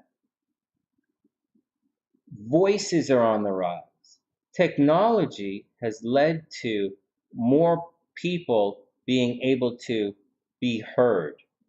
We first had you guys need a story. Okay, so printing press, you know, age of information, you know, moving through books, teaching people how to read languages, traveling around the world, you know, coming into Marco Polo, you know. You guys get it? Space travel, like, get it? And so, anyways, whatever. Move on. So I don't really know that more people are becoming narcissistic. I don't know that. But indeed it could be, but I don't really know. But I do know this. I do know that more people are coming into contact with more people. For example, none of you here would be able to see me speak 15 years ago, unless you went to SunnySide's been around a long time. But unless I went into your city and spoke at your bookstore or new age shop promoting a book or something, you guys wouldn't get an opportunity to listen to me speak. Or unless I came in and did a seminar at, Learning Annex doesn't exist anymore. I used to teach at the Learning Annex. But unless I did that, you guys would never hear me speak. Never. You would hear about people talking about me, but you wouldn't hear me speak about this. And so, but now, because of technology, and because this has the opportunity to be heard by everybody. And that means that there are more and more and more and more and more absolute fucking idiots and retards and like real cold-blooded mercenary style emotional assassins have this ability now. Like some really cold motherfuckers have this going on. Like everybody has this ability. So I don't really know if it's more people being, but let's go back to our initial analogy. That if we are all indeed conduits, right? Then, and you're bumping into more people, like, and we know there are pockets of good, this is pockets of bad, and it's not good, like, there's these pockets, right?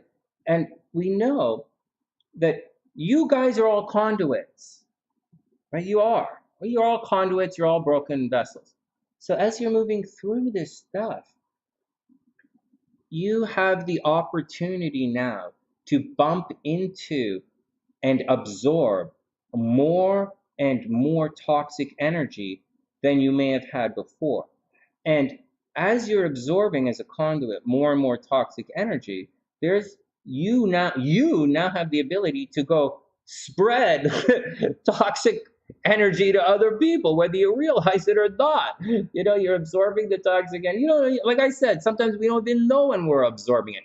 Sometimes you don't even know you're absorbing it. I just use hard language because I've heard the excuses millions of times and I'm tired of it. And so and so Dr. P, yeah, maybe, but there's a but. As a conduit, yeah, you have the potential to absorb more toxic energy, but you also have the ability to absorb love, a lot more love. So just like you'd never hear me speak if I didn't come into your city in the past. I never would have met SLC, for better or worse, if there was not technology. We would have met her. The only way I would have met SLC is if I actually physically came to Chicago and played in an actual club or did a hypnosis show here or did something and physically was in Chicago and she physically came to my show. Or I came here physically to give a hypnosis for healing workshop and she was there. Just like many, many, many of you, when I used to go, that you physically met me and things. And so that's what's going on. So you do. So in addition to bumping into a lot of negative, you're going to bump into a lot of good as well. And you have the opportunity to see a lot of good around the world. And it's up to you to either, become addicted to the toxicity, or it's up to you to go and be a conduit of love, or a conduit of whatever the fuck you want to be a conduit of. Maybe you want to eat beans and be a conduit of stinky farts. I don't know what the fuck you want to do. So I wanted to do the horoscopes, but I'm clearly not fucking doing those right now. So I'm gonna go work on my video. I'm gonna go work on my video. I really, really, really want to finish this video for you guys. And it's a new style and it's not really going to be that good. The writing's going to be awesome, pretty good. But the visual is not going to be so good. But give me some time. I'm practicing. All right. So that's the deal. That's my lecture today. Eleni! Oh, fuck Eleni. I didn't do the horoscopes. I've been speaking for 2 hours about narcissism. And Eleni, you're right. Oh my God, Eleni. Hey, look. Eleni, I want to just talk to you. So I switched up the cards, right? Because you remember you said all the readings, everything says death in all the readings last week in the horoscopes? Holy gee. So I was switching up the cards and all of the tarot readings are coming out. Not all. There were some good ones last night, but a lot of the tarot readings are coming out really negative. It's a fucked up situation. It's pretty fucked up. It's I was gonna use an even different tarot deck last night, but the tarot deck I pulled out the moon deck is missing a card, so I couldn't use. I got stuck with this last night. It's crazy. It's hilarious. What are you guys laughing at? Are you guys laughing at how I fucked? Oh, you either lie, Sunny talks forever, or Sunny's cards have. So I think my tarot cards are becoming a little bit narcissistic. Oh, also I saw Mike do his readings, and I really liked the cards he was using, so I wanted to switch it up a little. All right, break time, 3 o'clock. No horoscopes today, just lecture on bullshit. All right, just another bullshit lecture on the sunny side. What's up, Amy? You met a mature what? Yeah, there's a lot of this bullshit that's going on. You guys want to do the horoscopes? Do you guys really want to do the horoscopes? 2 of coins or mallets? Hey, Rock, what's up, playa? Hope you're having a super amazing day. Oh, 2 more hours. The horoscopes are going to take 2 hours. We're not here till 5 o'clock today. The horoscopes are going to have to hold. I'm going to have to hold the horoscopes. And hey, guys, I'm going to do the horoscopes live again. I actually came on to do the horoscope because the written was fun, but it's not the same. So maybe I'll do both. Plus, I get donations when I'm live. I don't get any donations on the video. Plus, we can do personal readings and we can make money live. But I don't really make any money on horoscopes when I record them for you guys. So, although they were a lot of fun to record it, and I really like writing them out. But I think when I'm writing, I'm always thinking space and amount of words. And so when I'm talking, I go, blah. So that's the deal. All right, let's get out of here. Hey, Battle Royal, what's up? Yeah, I don't know what you mean by yes, but it's great to see you. All right, guys, everybody be cool. You guys are all guessing the cards. AKA's back. Well, as much as we want to do the horoscopes, I'm going to back out, and we'll do the horoscopes a little later. Tonight, we're going to do readings, and if I can get on in the morning tomorrow, we'll do the horoscopes in the morning. I've been having a lot of difficulty coming on live during the day. So, but if we can do that, then we'll do the horoscopes tomorrow. We've been on too long today. Anyways, that's the action, guys. I hope everyone has a super, super, super amazing day. I guess I'll change the topic. I guess I'll change the topic from weekend horoscopes to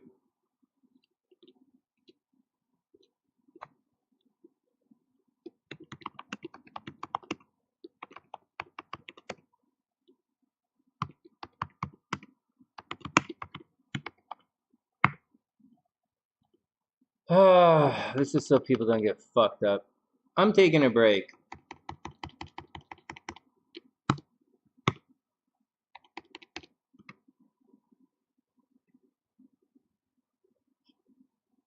Do you guys believe this entire conversation came because all I wanted to do was...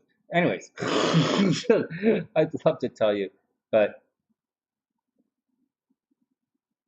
as much as it's not fair, I have to suffer in silence.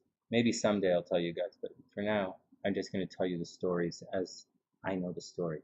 And I'm not going to, I'm just going to tell you the story, and you guys have to come to your own decision. All right, guys. You guys shopping at Walmart? What the fuck? Oh, how come you guys get to go to Walmart? I want to go to Walmart. All right, I'll see you guys later, because if we do the horoscopes, it's another 2.5 hours. All right, guys, wishing everyone the best of a super, super, super beautiful day. Everybody be cool, and we're going to come back online tonight for personal readings. And in the meantime, I'm going to go finish my video. Wishing everyone the best. I hope everyone has an amazing day. And I'll see you guys soon. Chicken wings. I'm not falling for that Rocktober. I know chickens do not have wangs. I know that. Turkeys don't have wangs, and chickens don't have wangs. So I don't know what you're doing with that part of the bird, but that part of the bird, birds, whatever.